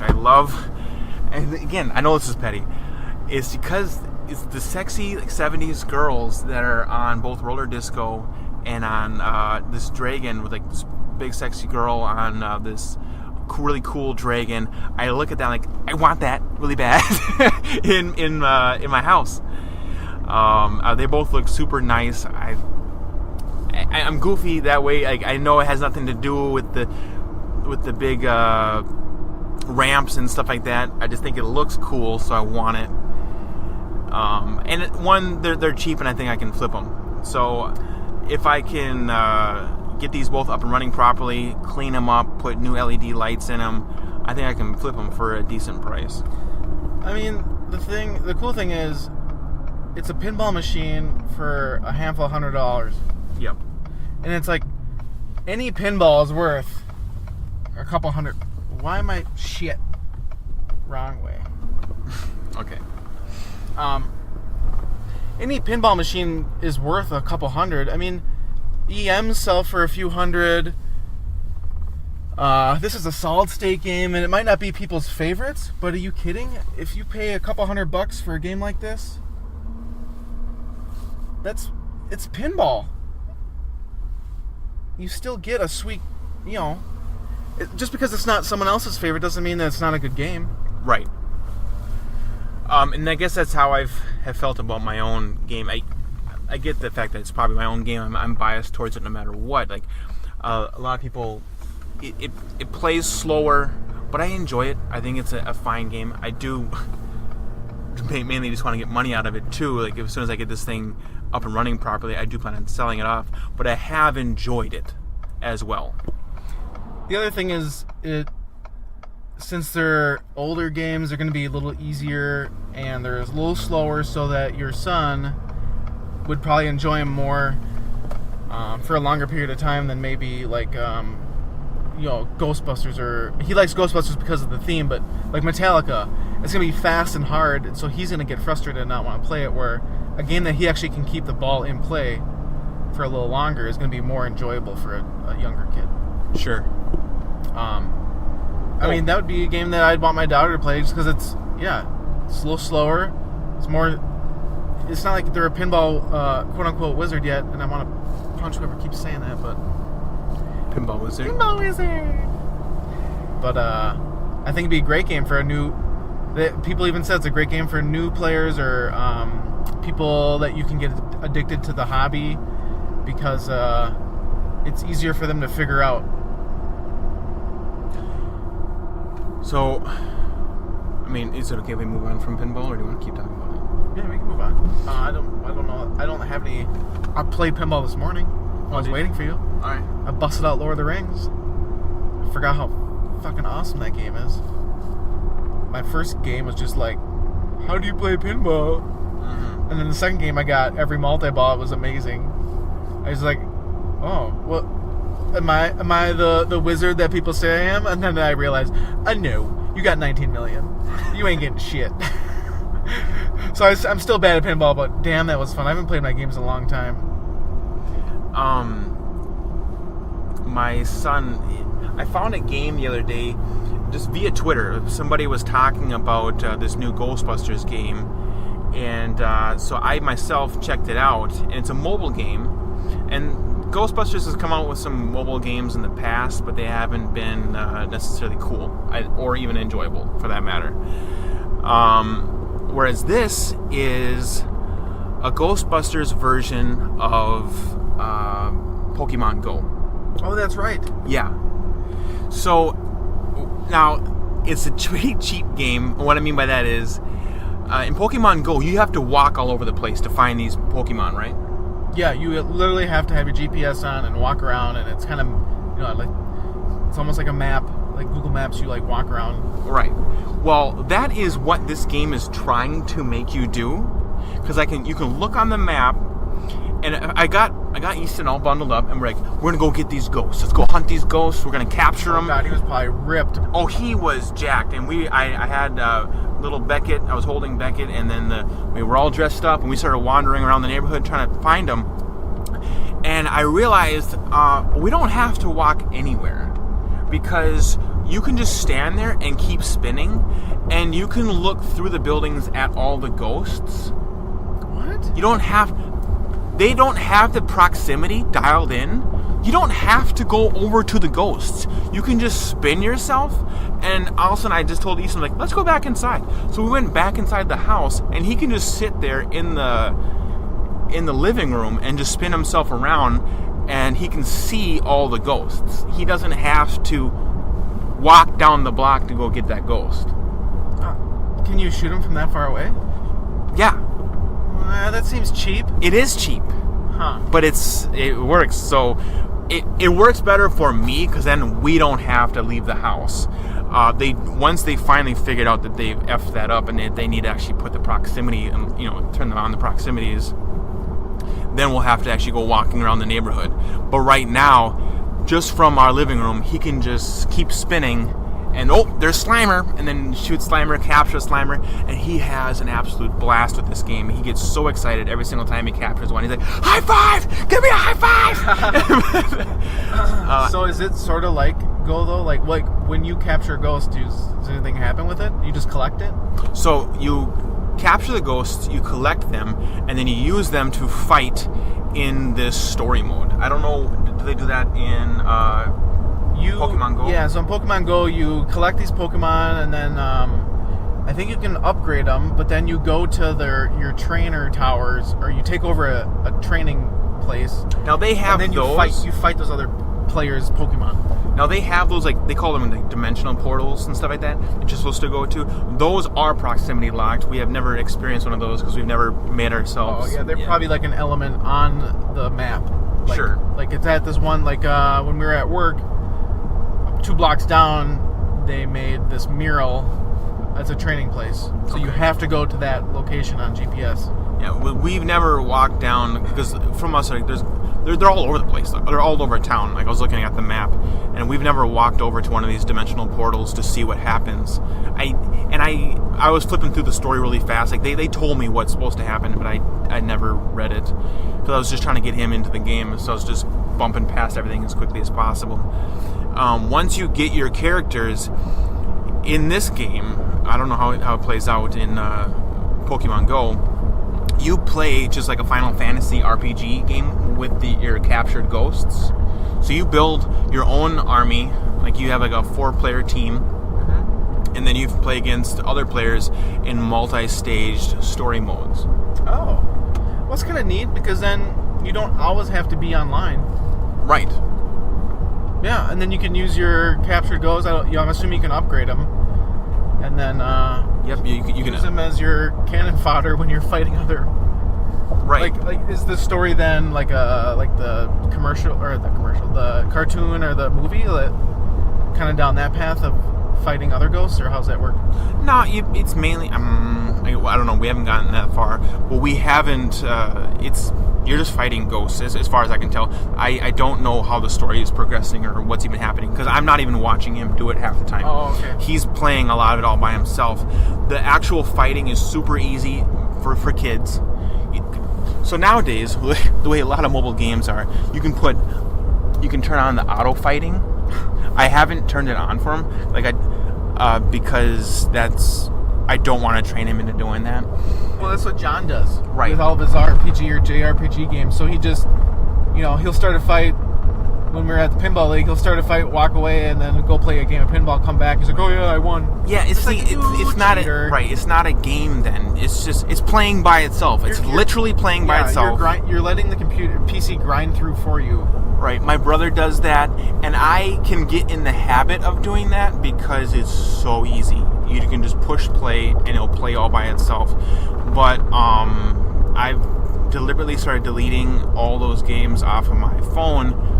Any game that has autoplay, I started deleting it because I don't like the idea of me playing a game that I don't have to play. Oh, it's weird. It's like watching a movie or something of itself playing itself. It turns into a waste of your time because you could be doing something else when this game plays for you. Why spend the time doing it? Right. I know it's about the main. I know for myself as well as like my brother, and I'm sure John as well. The reason why people do it is because it's about the collecting, it's about the consuming, and it's about getting more and more stuff. So even though I'm not playing, I'm hoping that by it playing itself and it continuing to grind by itself, it will unlock certain players for me that I'm trying to collect. So it's easier if it just keeps playing, just have it keep running on autopilot until I finally get that thing that I want. It's probably getting popular too because mobile games are you don't pay a lot of attention to them. You have 10 seconds, so you whip your phone out, you auto do it, and then you put it back in your pocket. And you let the fight out because you're off doing something else. Like you literally have 10 to 30 seconds of someone's eyes. Right. It makes you more of a manager than the actual fighter itself. Oh, that's a good way to put it. Yeah, you're not micromanaging them and telling them to go do stuff. They themselves are all doing the fighting, but you're more or less managing the team. I'm putting the team together, we're upgrading their armor and stuff like that, but you guys actually go out and fight on your own and get me money and stuff like that, and then we will upgrade you later. So that's probably what the response would be for anyone who says that I played on autopilot is, and I guess I myself, because I've played many games on autopilot myself, is that I'm still managing the team. I'm still controlling the team. Either way, let's get back to Easton and playing this game. When he's playing it, I have it turned off. That way he has to still manually fight these ghosts.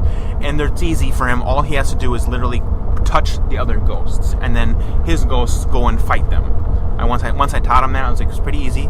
Literally, just put your finger over the top of these bad guys and touch him, and then they'll go and strike him and fight him. I had to teach him over and over and over again that you fight one guy, the weakest guy, and you knock him out, and you work your way up to the heaviest guy, because then you can consolidate all of your attention on one person. Because he would try to strike all of them, and then that doesn't accomplish anything. You know what I mean? Yeah, it's like that snowball effect. You take out, if you don't take out the weakest guy first, you're gonna have all of them attacking you all the time. And once you get the weakest guy out first, then it's less people attacking you. Right. And almost every one of these games is exactly the same like that. I almost wish that somebody would be able to break that routine and come up with like a new dynamic. That way, that would force me to have to think about what I'm doing, because I don't have to think about what I'm doing. I know you always attack the weakest guy first, you knock him down, and then you snowball effect your way through it. Just like a credit card bill. You knock out all your smallest credit card bills out first until you got the biggest one last, and you can focus and consolidate all your attention on that one. But it's simple in the fact that all these games are the same, and I wish that something would come up with something new. But for him, this is his first time in this endeavor. This is a big deal for him to actually have to learn this. And he's learning it. I finally got it into his head that you have to attack one dude, You have to wipe him out, and then you can move on to the next one. If you try to attack all 4 or all 5 at the same time, you won't kill anybody, and they'll kill all of your guys. Oh my god, he had a meltdown the other day. They killed Slimer, and he was just bawling his eyeballs out. He couldn't believe that Slimer was dead. Did Slimer actually die? Oh, you can revive him. Yeah, you can revive. I just said it's not a big deal. We're going to restart the game, and then everything's going to be just fine. But he couldn't believe that Slimer died. He's not dead. He's not gone forever. We're just going to restart the game. He'll be back in it. So I've been doing my mobile gaming of Hydro Thunder Go. Still, I've recorded a ton more tracks. So I've been making little clips of. I play a track, and it's, easy, medium, and hard, and different. There's 1 trophy per boat level. Right. So I would do, Thunder Park on easy. Then I'd make a new clip of Thunder Park on medium and another on hard, and I'd upload those so that. And I'd want to get first place, so that there's like a playthrough of all golds being done. So I've been doing that, and man, I'm not getting like a ton of views right now, but almost immediately people are posting up a couple views, and it's pretty fun to see that actually a couple people are interested in the game. And I mean, it's old, but you're getting some traction, actually. Yeah. And what funny was I think it's Transylvania. I cannot beat it on easy. I'm always in second or third. And so there was a couple times where I literally played for 10, 20 minutes on the one track over and over and over, and I couldn't beat it, and I'm just going, there's got to be a shortcut I'm missing. There's got to be. So I started looking up stuff about the game, trying to see if there's guides or how-tos. There's not really much, but I found an interview with one of the developers from the company Pixelbyte, which made the game. Really? And they posted up some maps of some of the tracks with the shortcuts highlighted. And one of them was the Transylvania, and I found a new shortcut. And it's shaved off time, but I still cannot beat that first place player. I've done it once because he hit a buoy at the finish line and got, hit it and stopped, and I flew by him. It was pure luck. But the thing that pisses me off is that the first and second are expert boats, and I'm driving a fucking novice boat. Sure. That's annoying. Because even on the last stretch, I'm full boost, and they turn their boost on, they walk away from me. So there's literally no chance of me beating them. The only thing I can think of is that since I already beat it as a novice, they're now kind of bumped up hard like play-wise. That could be it. Oh, so the one time I did... And the only reason why you're playing this as a novice is because you're trying to go through the whole entire stuff through novice, then mediate, or intermediate, and then expert. Yeah, novice, pro, and expert. Oh, pro. That's the... So I have a full playthrough of gold on everything. My only thing is I can get one of our other Windows phones and have not my account play the game and see if I can play that level again without getting my ass kicked. But what's funny was I'm playing the game, and with the one time I did get first place with the first place guy hit the buoy. You weren't recording? No, I was. Okay. My laptop went to sleep. Oh. Within 3 seconds of that final. No. Oh yeah, I was pissed. I have the video up until that point of the last couple seconds, and then it did the screen or hard drive sleep. So I went in the power settings. I'm like, I've never had this happen before. So I went in the power settings, and sure enough, it's because I reformatted the computer to get Windows back before the update. Yeah. And so all my settings got changed, and I didn't reconfigure them. I didn't even think about it. That sucked. I was so pissed. So, if it's not recorded, it doesn't count. So back to grinding that out. Yeah. But what happened was, so I was looking up Pixelbyte, and I kind of want to reach out to them and see if they still have maybe some track maps, so I can kind of consolidate maybe a full guide on the game. But then I thought, I wonder if they still make games. And so I Googled them in the App Store, and they make a bunch of games. They have a couple of racing games, top-down view that look really fun, but they're paid, so I didn't really want to, without maybe watching some videos on them, I didn't want to just go buy them. Do they make any free games, or are they all paid? I found one free game. That's interesting. So, because a lot of mobile games now are all free. It's Yeah. actually very few games that are paid for games. It's interesting. So, this is a company that makes only, or for the majority at least, paid mobile games. Yeah. The only thing I could say is that some free games may not be, may just be quick flips, where some paid games might actually have more time spent developing. Now, it's not always the case, don't get me wrong. Like, Fortnite is free, and it's probably a really good game on mobile. Well, here's the big deal. A free game is usually only free because of in-game purchases. Yeah, there's like the grind or the purchases or the perks that you get when you pay. Right. So then actually, and the reason why is because you usually hit almost like a paywall. You struggle up to a certain point, and then you can maybe hit an area where, like, I can't get any further, or at least it's a lot more of a struggle. That way, I should probably just pay some money here, and I can get past this little bump, and then I can move further up.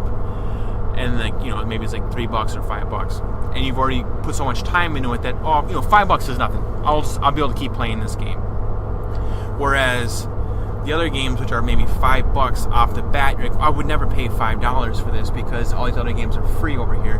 When actually you get a full game then, all done, you don't have to worry about any in-game purchases. It's a full, solid game. So a lot of times, paid games are better games. Not always, but a lot of times, a paid game is more of a complete game. Yeah, so they have one game on free.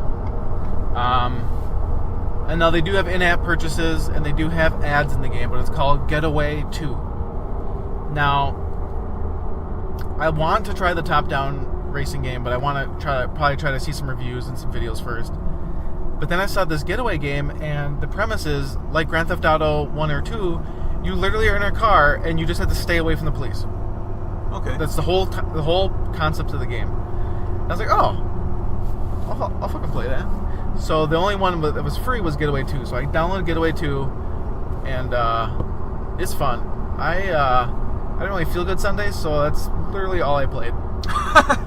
I have a battery pack on my phone, and I burned through that. Wow. And you unlock new cars, and like after X stars you get, you can unlock. You can roll the dice per se and try to win a new car. And then those new cars have different challenges. So you have 2 challenges per car. One challenge might be like get enough air, and so you just like hit jumps as much as you can to raise that little bar up, and then you get a star. And then the second challenge might be knock over light poles, and so you have to knock over like 30 light poles. Sometimes it's to cause tons of destruction, or there's some mini missions in the game that are like deliver this briefcase or blow up this armored vehicle. Some of them are there's multi-platform, so you can get a jump to go on top of a building and then jump another building, and there's a crown, and that crown is what you have to find. That's actually really hard because the maps aren't super big, but they're different enough, and they hide the crown places where you don't really know where you're going, and you don't last a whole long time on this game. The cops just keep getting worse and worse and worse, and then they'll bring the SWAT team and the military. I was just going to ask that. Do they have like different forms of enemies that are coming at you? Oh, military comes, all of a sudden there's a tank shooting, the big ass rockets at you. I've played it enough now where I'm slowing down on actually enjoying it, where it's kind of the hard part of actually unlocking cars, and the things I have to unlock are just too difficult to complete without either getting better or paying. So now I'm kind of burned myself out on it. But that was a fun game. I recommended it to a couple people because that Grand Theft Auto is, I played it since the original game, and it's a blast just running from the cops. I wish that we could almost have an interview or talk with some game developers, because I have some questions about some certain games. So my brother plays the this Star Wars game all the time. I don't think it's Star Wars Galaxy. It's not Star Wars Arena. But anyways, it's the main Star Wars mobile game that's out there that a lot of people play. And the game, in my opinion, is aged. I think the graphics are poor. I think that a lot of the way that they do their abilities they're old. They're not as flashy and as cool as some of these newer games can be. Like, Marvel has the same style, like RPG, where you have got 4 or 3 characters on your team versus their 4 or 5 characters on their team, and you just strike back and forth, time-based, just like any Final Fantasy game or something like that.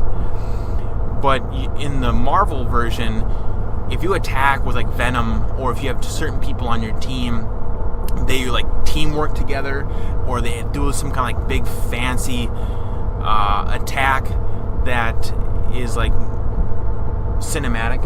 You know what I mean? Mm-hmm. So it looks a little more cool.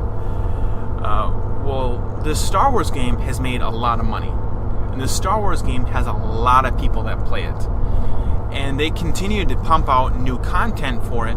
But I'm not interested in it at all because it looks aged to me.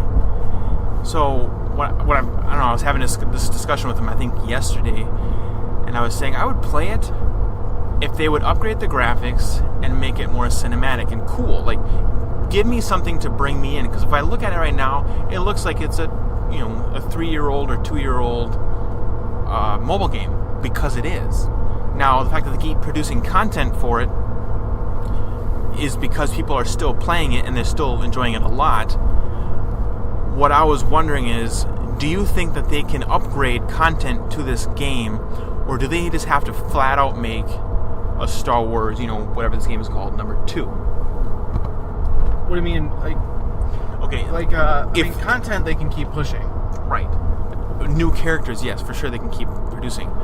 But to give me an upgraded version of this, like for instance, new graphics, new cinematic, moves and stuff like that, they would have to make a fully new game, wouldn't they? Like, they wouldn't just be able to add code to their old stuff, right? The theory is you could just release a new version of that same one, and they would have to, either re-download or upgrade, and it would be a giant update, right? The hard part is some phone manufacturers, like Apple, for instance, they don't allow an update to be over a certain size. So if if the game's a gig, which is big for a mobile game, but some of them I think get up there, they won't allow it. Like Nintendo Switch pulled that with I think it was one of those NBA. It almost was like NBA Jam, but it was NBA Street or whatever. So if it's titled as an update, it can't be of a certain size. It's restricted. And it could be size or anything, but it could be restricted. But so for them, if it's such a refactor, they're better off making it like a sequel. Okay. That makes sense. And even if they tried to do it in incremental moments, it would take so much effort that it might be best just to make a sequel. Yeah, probably. I mean, I don't know why you'd want to... The hard part, too, is it's a cash cow for them. If it's still making money, why change it? Well, and there's 2 factors there. One is still making them money. They're still producing content for them because people are buying these characters, or they're pumping a lot of money into it. But also, the people that have done that have put a lot of money into it, if you released a new game, all of that money, all of that time that they put into the last game would be lost. Yeah. So they'd be pissed, or I guess they don't have to be pissed. They can keep playing the old game. But I mean, oh god, if it was kind of server based and they were able to slide the people's stuff over to the new one, it would probably be all right. But yeah, you're pulling people who have invested a lot in it and throwing them a curveball, kind of saying screw you. Mm-hmm. And you don't want to piss off those people that are just continually paying you money. Right. Like, does your brother pay money for anything? No, I'll tell you what, I don't know. I'm not going to speak for him. He's kind of a cheapskate, but... Right, well, I just assume that he hasn't paid money for it, because as long as you play a game long enough and you put it in your mind, I will not pay you money. you'll do whatever it takes to not have to pay that money. Like you'll play on autoplay over and over and over and over again. Have it just sitting there on the table while you go do stuff, and then you can actually get stuff accomplished. Whereas if you pay for it, you can have it right now. You don't have to put in several hours of work for something. But if there's a ways around everything, because there has to be, that way it's not a technical like gambling game or something like that. So they have to put in ways for you to actually earn something. There's been some games that have gotten in trouble recently, like Destiny and some other games have gotten in trouble for legitimate gambling, and different states like Hawaii and stuff like that have sued them based on the fact that you have put this is a legitimate gambling game. There's no ifs, ands, or buts about it. Like, you cannot earn this or you cannot get this without paying money, and even then you're not even so gambling is different than what I just said. Destiny got in trouble, or different games have gotten in trouble because you pay them cash for not even a guaranteed item. Like, I didn't pay you, I paid you money for a costume or something like that, and I'm not even guaranteed to get it. Like, you're buying a loot box that opens up and gives you a random something. Right. Yeah. And I would have to pay you who knows how much money. In theory, I could pay you hundreds of dollars and I may never get it. Yeah, that would be annoying. Yeah, it'd be crazy. So that's why they're getting sued, is because these states it's like, you didn't pay for a gambling license, you don't have any right to be selling these gambling products. So you, and besides that, like, these are children playing these games or whatever. Children are not allowed to gamble, you know what I mean, and stuff like that. I mean, good for them though, because it's really effing annoying where the only way did Battlefront do it? Yes. Yeah. I give you $5 and you give me a box like, ooh, open the box, it's something random and magical, and then it's just like, here's a vial of health. Yeah. Oh, here's a hat that I have 10 of. Thanks. Oh, but you can buy another one. Or you could grind for, 30 hours. It's like, this is not worth it. Yeah. So, I mean, I think people need to stop fucking buying those games, one. Otherwise, they're never going to get the, if you keep paying them money, they're never going to get the idea through the developer or manufacturer's head. Right. Or just simply stop paying money. Like, you can buy the game, but just quit paying for these loot boxes. Sure, but then you have people that, like some people we know, they do it anyway. They don't give a shit. Oh yeah. Well, yeah, there's people that we know who have spent literally hundreds of dollars on loot boxes. Oh, I didn't know it was that much already. Oh, definitely. Multiple hundreds. Oh, nice. Yeah. No, it is not like a single hundred. It is multiple hundreds of dollars on these. That's a pinball machine, man. It's a lot of stuff. It's whole Xboxes. Oh, good point. Or Nintendo Switches that they don't have enough money for. Oh, yeah. Mobile gaming, baby. But, so there's that. I don't know. You want to talk about We're almost there, so we could pause it till we're... Sure. I just severely pause it till we're back on the road. We could talk. So, in other pinball news, the bar that we have... the bar that we go to, yeah, because the Batman, Dark Knight, and Sopranos had a failure, and the bar owner got the game from the operator, so now he owns it. So I went down there, and I thought it was the transistor that drove a switch matrix from the CPU board. And I don't have any good soldering tools anymore, so I usually ship all my boards out because I don't have time. So I just don't, like, why have the tools when I don't have the time or the space to do it? So I just ship everything out. Okay. So I actually ordered a new CPU board and got that hooked up, and then I had the same problem where the optos and the ball trough weren't working. The bottom fourth ball wouldn't see, but the stack one on top would. So there's two like IR LEDs that sense a ball's in there, and if two get on top of each other, then it knows that there's 2 on top, and so it'll eject harder to get the balls out. The bottom one that senses ball 4 wasn't working, and it blew my mind. I couldn't. I spent like an hour at the bar going through the manual and checking other columns and rows, and thinking, what the hell? And finally, I started physically tracing the wire back for that opto, and found it had fallen off the slingshot switch on the right side. Oh, wow. And luckily, I had left my soldering iron at work. Oh. So I the next night, I went and brought my soldering station from home, and I plugged that in and soldered that back on, and sure enough, boom, the game works. But, I had to pull the ROM chips out and put them in the new board, and at that point, I was like, oh, I should have ordered new ROMs with it to make sure that it's all up to date. But I kind of checked the ROM versions versus what I thought was new, and it looked like it was at least newer. I mean, Sopranos is old, but... Sure. So, have you tested it then? I play tested it.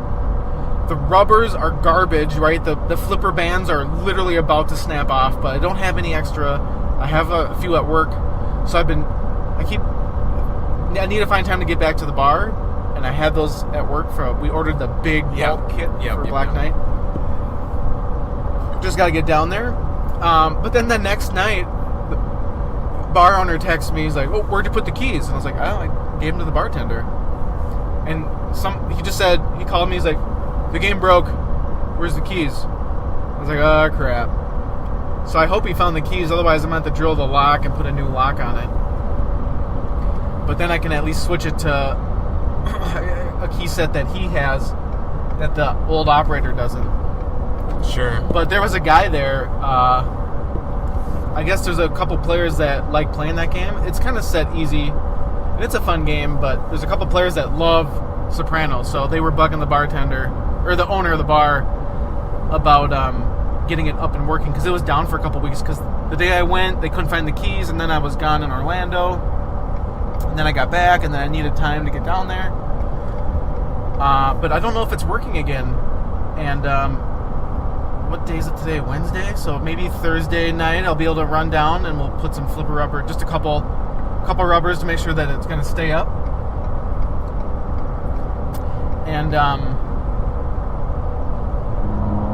otherwise, I'm thinking of spending an evening after my daughter goes to bed and go back to work and get Black Knight done, so I can drop that off and just get some more games there. After I was finished soldering the sling switch wire back, one of the guys that was at the bar kind of talked to me about the game quick, and turns out he's all down for a pinball league.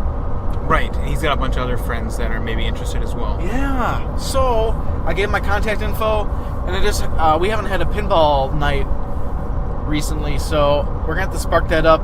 I know that's another conversation that we should actually have a podcast about, maybe with Chris too, is because he has more experience with league night happening more often and consistent.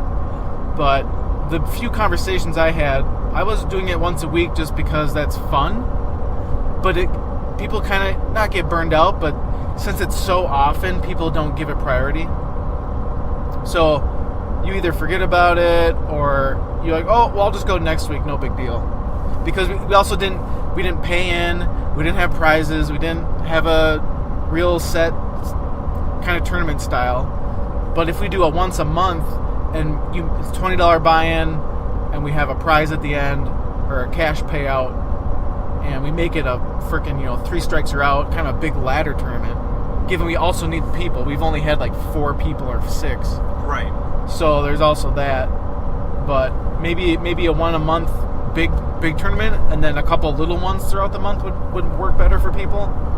But I know everybody in the little group we have has kind of been wanting to play. We just haven't scheduled a time. Right. I kind of like that idea. Maybe one big one every month, and then one small one. Yeah, and the small one, maybe that's just dollar games are fun. But the big one's going to be that $20 buy-in, and then it'll pay for maybe we do food, and that helps pay for it. And then we also do like a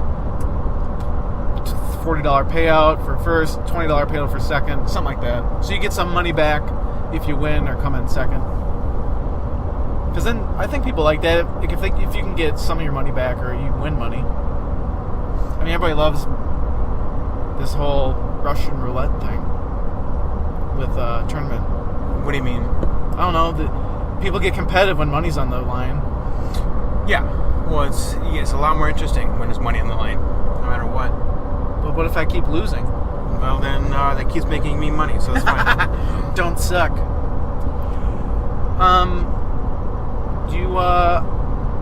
We can do a quick movie review?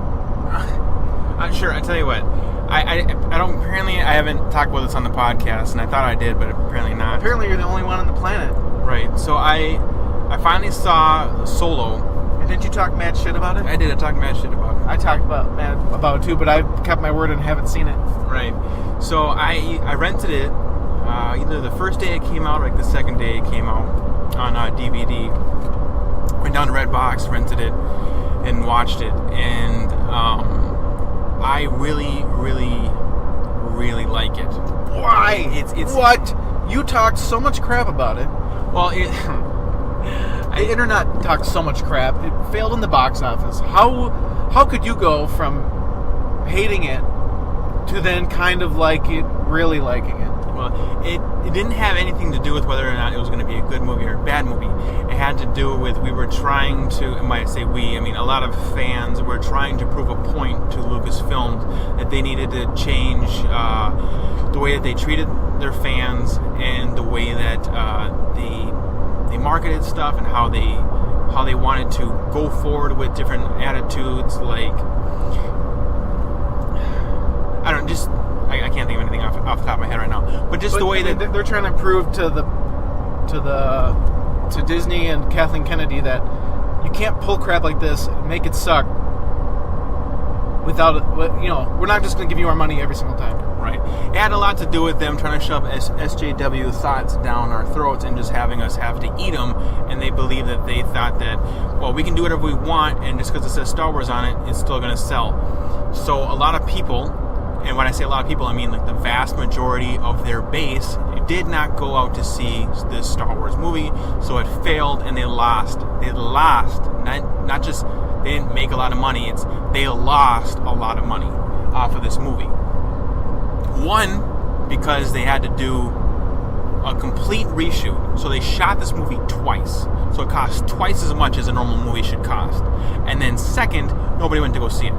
So they didn't make any money because no one went to go see it. Plus, they cost twice as much in the first place. So they lost a ton of money, hundreds of millions of dollars. With that said, the product that they produced is very good. It's a very good movie. I think that Han Solo, so one issue that everybody had with it was why even make a Han Solo movie? And it's still a valid point. You don't need to make another Han Solo movie. You could make any other movie with a new character, a fresh character. We already have Han Solo. His name is Harrison Ford. He's already had a couple movies. He's done. So you don't need to keep reproducing, a new movie. Now, with that said, I think that this new actor does a fantastic job of being Han Solo. Wait, I thought we were shitting on him because he had bad experience. Or was that a different movie? That was possibly this movie. I shit on it quite a bit. Well, there was a movie where some guy asked, I want to be in your movie, and the director's like, okay. And they had to give him training and lessons because he sucked. I don't know. I don't remember anything like that. Are you kidding me? I don't remember that. We went on a rant on our podcast about this, and I swear to God it was this movie. Maybe it was this movie, and maybe it was this actor. I don't remember that conversation. But this actor... You are clouded by... Now, somehow, they strobe something on the screen, and all of a sudden, you're like that frog on Futurama, where now you just believe it. Well, it's a good movie. I don't know what else to say about it. Like, one, he does a good job as Han Solo. Because first of all, okay, now here's the thing about Han Solo. Like, a lot of reviewers who went and saw this and went on the internet afterwards said he's not Han Solo. He doesn't act like Han Solo. And they are right. He doesn't act like Han Solo in the beginning of the movie because it is his evolution into becoming Han Solo. Does that make sense? Yes, it does make sense. Okay, so when you see him be kind and be nice, which is not what Han Solo does. Han Solo fucking shoots first, and he's a scoundrel, and everything's about the money. He's not going to save the princess unless he gets paid basically in cash. You know what I mean? All this different stuff. Like, he's not a good guy. He's a scoundrel who we might be able to use. Maybe he might just leave us all. Yeah. You know what I mean? Oh, yeah. He's like the random bounty hunter that he'll be your friend for money. Right. And bounty hunter is the wrong word. But yeah, scoundrel. Or pirate. Or what do you want to call it? Yeah, he's like a space pirate. Yeah, exactly. So, with that said, a lot of people are like, that's not Han Solo. He's being a good guy. He's being a nice guy. And it's like, yeah, well, watch the movie. He starts out as that guy, as optimism, as hope, as this whatever, and then life shits on him. And then you kind of watch that grade away and watch him become jaded, and you get to kind of see, like, he needs to realize, if I don't start sticking out for me, if I don't stick out for only this guy, no one else is looking out for me. Do you know what I mean? Yeah. So you watch his evolution into becoming Han Solo. Now, he's still at the end. He does be a hero, which is still kind of counterproductive when it comes to Han Solo. Because I know that Han Solo, in the very end of like the whole entire original trilogy, becomes a hero. Yep. But it takes a whole trilogy to make him into a hero, because he's kind of he's kind of an a-hole. Right. But so that was one movie, and in theory they were planning on making more movies. Now they'll never make them because they lost so much money off of this one. But when I got done watching this movie, it has great action, great writing, as far as I can tell, great acting. I really enjoyed it. I thought he did a great job as Han Solo, and he does a great job several times as mimicking Harrison Ford so well that there's I think there's 2 or 3 scenes where he does like a shrug or like a smirk, whatever he did, and when he did it, it instantly out of my head I was like, that's why they did it. That's why they hired him. That right there, that smirk at that time.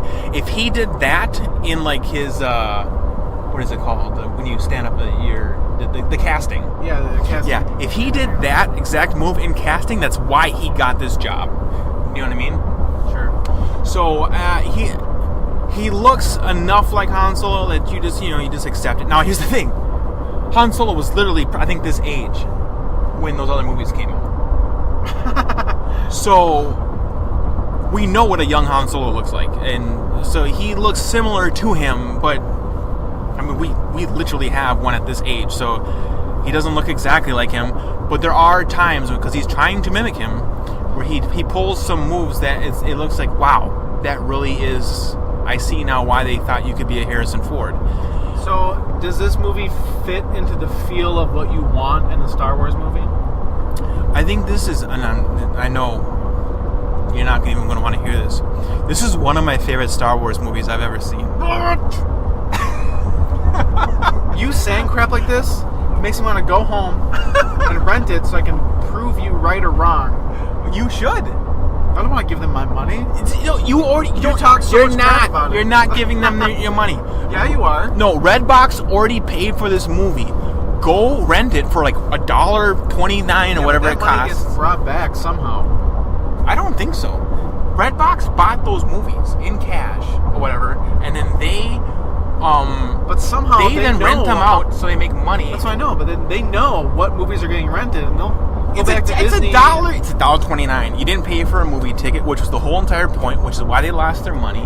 You're not buying the DVD, which is how they make more money. Well, I mean, I could rent it on Amazon. You could. You rent it on Amazon. You can rent it anywhere you want. It's more than $1 though. It's more than $1. It's like $5 or no. It's like $3.99. It's a lot of money. It is. Either way, it's definitely. So it feels like a good Star Wars movie. It's an A+ movie. Huh. If you watch this movie, you're gonna like this movie. Now, a lot of people had a lot of problems with it. They said, okay, I will give you my problems. Oh, I don't really want you to give me your problems, but you can tell me about them. All right, how about, I'll do that. All right. So here are the issues that I have with this movie. It's called Star Wars. Well, no. They retroactively try to fix some of the last movie that everybody hated so much with this movie. What? So, I'll explain. Number one, the whole point of this movie, like the center focus of this movie, is something called star fuel or whatever. No, hyperdrive fuel. Oh my God, they're bringing this up again? Oh, they're not just bringing it up. It is the focus of the whole entire movie. So, the last movie was the very first time anyone's ever even heard of hyperfuel. It does not exist before The Last Jedi. And they brought it in so they could have this stupid, extremely drawn out, boring ass chase at the end of, well, not the end of, the whole entire movie. And they're going to run down the rebels until they run out of hyperfuel, which is like, oh shit, that's not a thing. Who wrote this? No, hyperfuel doesn't exist. Like we've invented drives that have endless energy and all this different stuff. Like they are able to run endlessly. Like no one in the entire Star Wars universe ever. There's several movies, several comics, several everything, books across every sector, whether it be a novelization or a comic book or a movie or a cartoon. Hyperfuel does not exist, flat out. So they brought it out. They created hyperfuel so they could have this really boring, stupid chase. And it's like a prequel, so it's so long ago, and then there's like 6 movies that never talk about it. No. Well, I mean, okay, I'm saying this, not Solo, but The Last Jedi is when they first introduced this. No, but then they bring it up in Solo, which is like a prequel. Yes. And I was saying was like there's like 6 movies of it never being talked about. Again, right. So to try to make up for the fact that no one has ever heard of this and everyone was so pissed that the focal point of the last movie was trying to run people out of gas, they made a whole entire movie based on gas. Like they're fighting for this gas, they're trying to steal this gas, they're trying to do all this different stuff to steal this fuel. Oh God. It's a big deal. So that's the whole premise of Han? The whole entire point of this movie is the theft, the value, everything is about hyperfuel. And that's now, if you ignore that fact, just ignore it. Like, okay, fine. I know what you're doing. I see what you're doing. You're trying to retroactively fix a thing that everybody pointed out in the last movie. But has Lucas ever said anything about hyperfuel? No, it doesn't exist. Has anybody even asked him the question? I'm sure that they have. And it doesn't matter. Like he never wrote that. It doesn't exist. Huh. I want to hear from like people who wrote storylines, like what they think about hyperfuel. Well,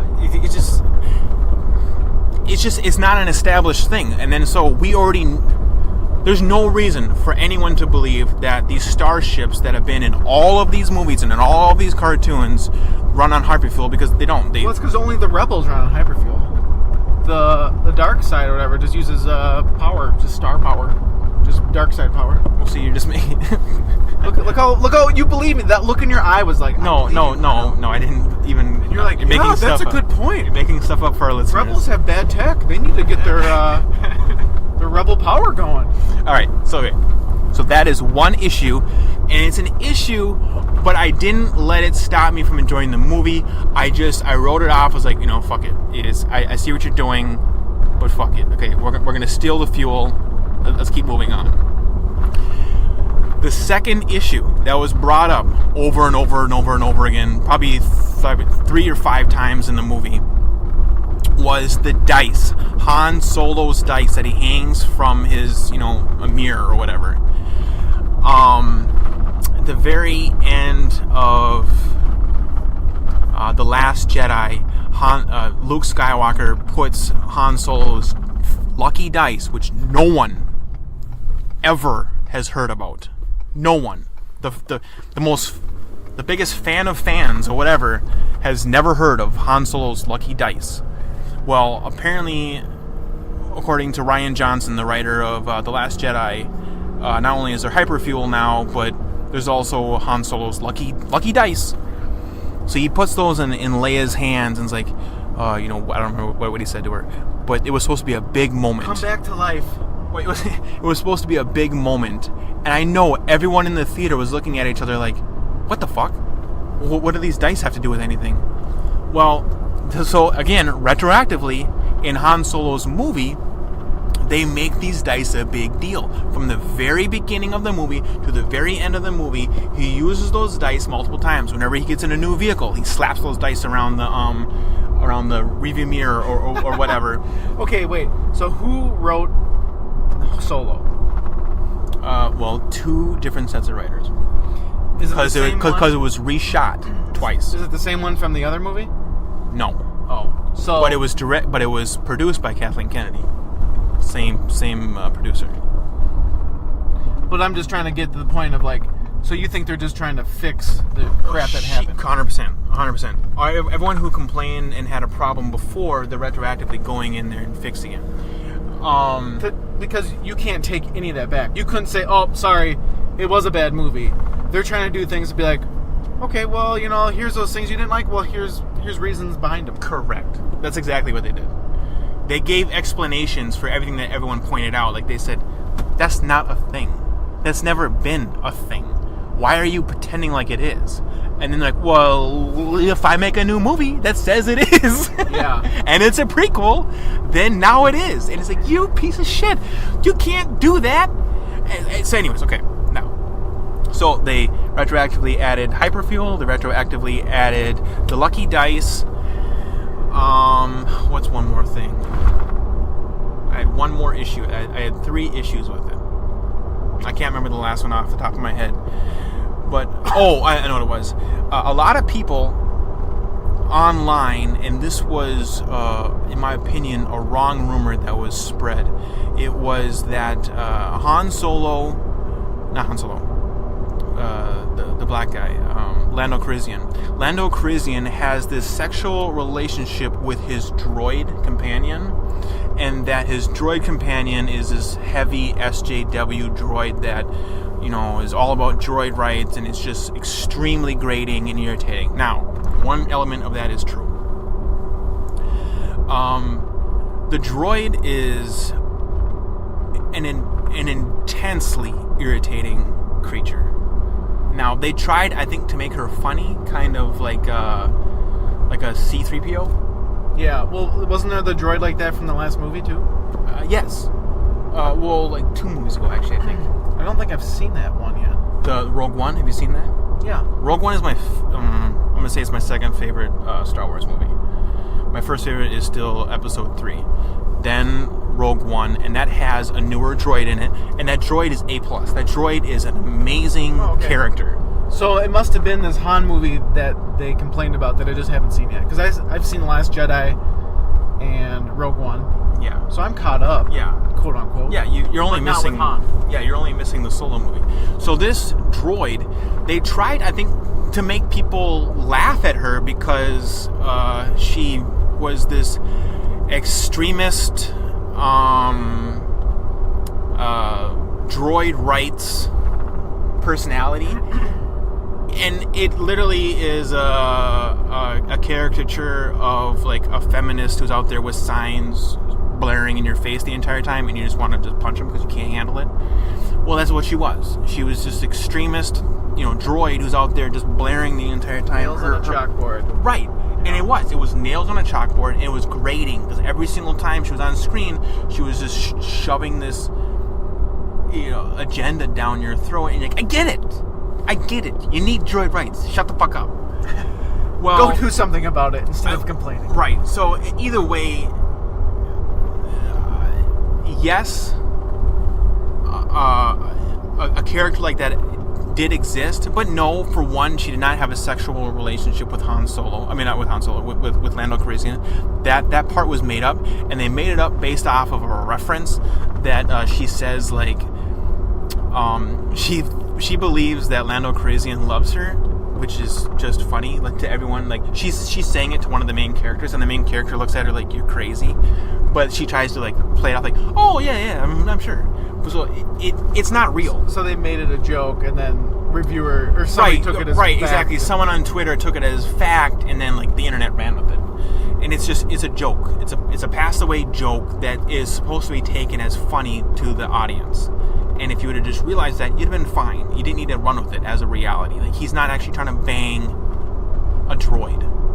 What is he going to do with it? Because it's not like a sex bot or something. It's a metal clanky droid. Like, you'd be literally trying to have sex with the car mannequin or something. Yeah. Well, no, cars have holes. Well, I guess maybe she develops a hole somewhere. I don't know. Either way, it's not going to be fun. So there's that. But I guess the internet was right on the fact that she was extremely irritating. Because she is extremely irritating. But, half spoiler alert, you don't have to worry about her for too long. Wow, thanks, Steve. Yeah, so you don't get bent out of shape because you don't have to worry about her too long. And she's out of your mind. You don't have to ever think about her ever again. But as a whole, I think the main character is A+. I think the writing is A+. I think that a lot of the stuff is A+. I thought a lot of the actors were just so good. They have a lot of big-name actors in this movie, too. The train scene is epic. There's very potent deaths that take place in the movie. There's a lot of gravity in the movie that really kind of gut punches you. So I was very impressed with it as a whole. And if you had to put a gun to my head, I'd tell you it's probably my third favorite Star Wars movie. I thought you just said it was your favorite. No, I said it was one of my favorites. Oh, okay. No, yeah, it's probably my third favorite Star Wars movie. Huh. That's big, Steve. I know. That's heavy. I know. And that was me. I went into this movie. The moment I pushed play, I was like, this is going to be such a shitty movie. You like this more than The Last Jedi. I hate The Last Jedi. Alright. Yeah. So The Last Jedi is the worst movie, and I wish it wasn't written in canon. That's nuts, because episode 1 to me is a bad movie. Now, I haven't even seen it correctly. I haven't sat down and watched the whole thing. I couldn't make it through in high school. Oh, really? Yeah. Well, did you get to the Darth Maul scene at least? I don't think so. I don't know. I don't remember it. Then it was a bad movie then. Because that Darth Maul but whole that's ending... the only scene that you said was enjoyable. That's the only scene I ever watch. Exactly. Why watch one scene? One scene doesn't make a movie good. I'm not lying to you. You're not lying. You're not wrong. I agree with you that one scene does not make a good movie. But that scene is so A+. That whole fight scene is so great and so incredible that in a way it makes up for the whole entire movie and brings its... You want me to waste 2 hours of my life to watch one scene? I'm not saying you have to waste 2 hours of your life. What I am saying is it brings its score up as a whole. Because that one element is so good that it brings the score of the whole entire movie up. Now I don't know if I can trust any review you have, because if one 5 minute or less scene can change your score, you're just having bad movies. You're bad tasting games.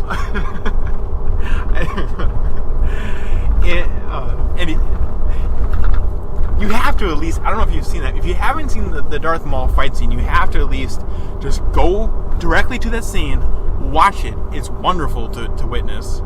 And then you don't have to worry about the rest of the scene. Did you at least see the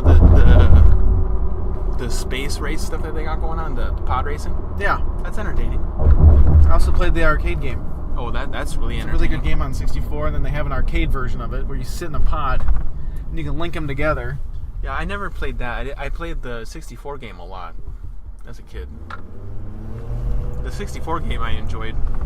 I got really good at it. I think they have it for Dreamcast. Maybe it's just 64. Although I heard it is a good game. So I need when my basement's down, I'm gonna bust out that 64, man. We're gonna have to get some games going. Okay, so cool. I'm gonna have to rent it. I'm gonna have to watch it. And I'm gonna try not to have my bias ass views, but I do like entertainment. Like, entertaining movies are fine with me. Yeah. So. Well, you'll be entertained. I'm telling you, this is a good movie. From beginning to end, this is a good movie, in my opinion. as long as you just erase. So again, a lot of people had problems with the fact that he doesn't act like Han Solo. But if you can take a step back and look at it, it's like, agreed. From the beginning of this movie. No, but that's fine because that, like you said, it's the progression of him. Right. It's not. You can't be the same person your whole life. Like, I'm not as dumb as I was when I was 18. Right. I grew up. I became an adult. I got an adult job. I have an adult car. I do adult things. I had to buy toilet paper. Sure. Paper towels. It's weird. You either way, like this, Han evolved so much in this movie. You see, but that's why he becomes. That's what an origin story movie's about, right? Yeah. So why are those reviewers dumb? Are they just like stupid YouTube, Twitter people? I don't know. Why do you listen to them, Steve? It's hard not to. They're so loud. They're so loud. Twitter is a loud factory, and it doesn't matter if you're right or wrong. You just gotta be loud. 8% of the fucking nation, right there. Yeah. Well, cool. Then in a future episode, we'll have to have a normal episode, but this is our little travel one. Yeah, a little road trip. I'll have to watch it soon, and then we can... yeah, give us your opinion on it. Yeah. Hey, tomorrow... Is today Wednesday? No, Tuesday. Yeah. Thursday, we have a dinner. Do you remember that? Yeah. It's at Grandma's. Okay. They have arcade games there. I wonder if they'll be... We can go turn them on. They have, like, Big Buck Hunter. I like Big Buck. And some, like, what's that rollerball game called? Skee ball. Skee ball. Love skee ball. That's about it. That's all I really have. We'll have to go play those because it's going to be a bunch of old people. Yeah. All right. Well, should we wrap it up? Seeing as it looks like we're coming to our end here. Yeah, we're coming to the bumpy-ass roads again. Yeah. All right.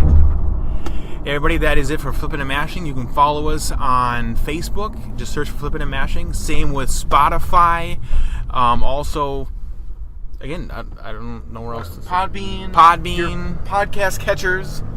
And then our personal Twitter accounts and Facebooks. Yeah, you can find all of that on PodBean. Just search for Flippin' and Mashing. You can find all of our personal Facebook, Twitters and stuff like that on there. And if you love Hydro Thunder Go, you follow me on YouTube. I got videos of the Yin Gang now. What is your YouTube? I think it's North Vibe 1. North Vibe 1. Search for that.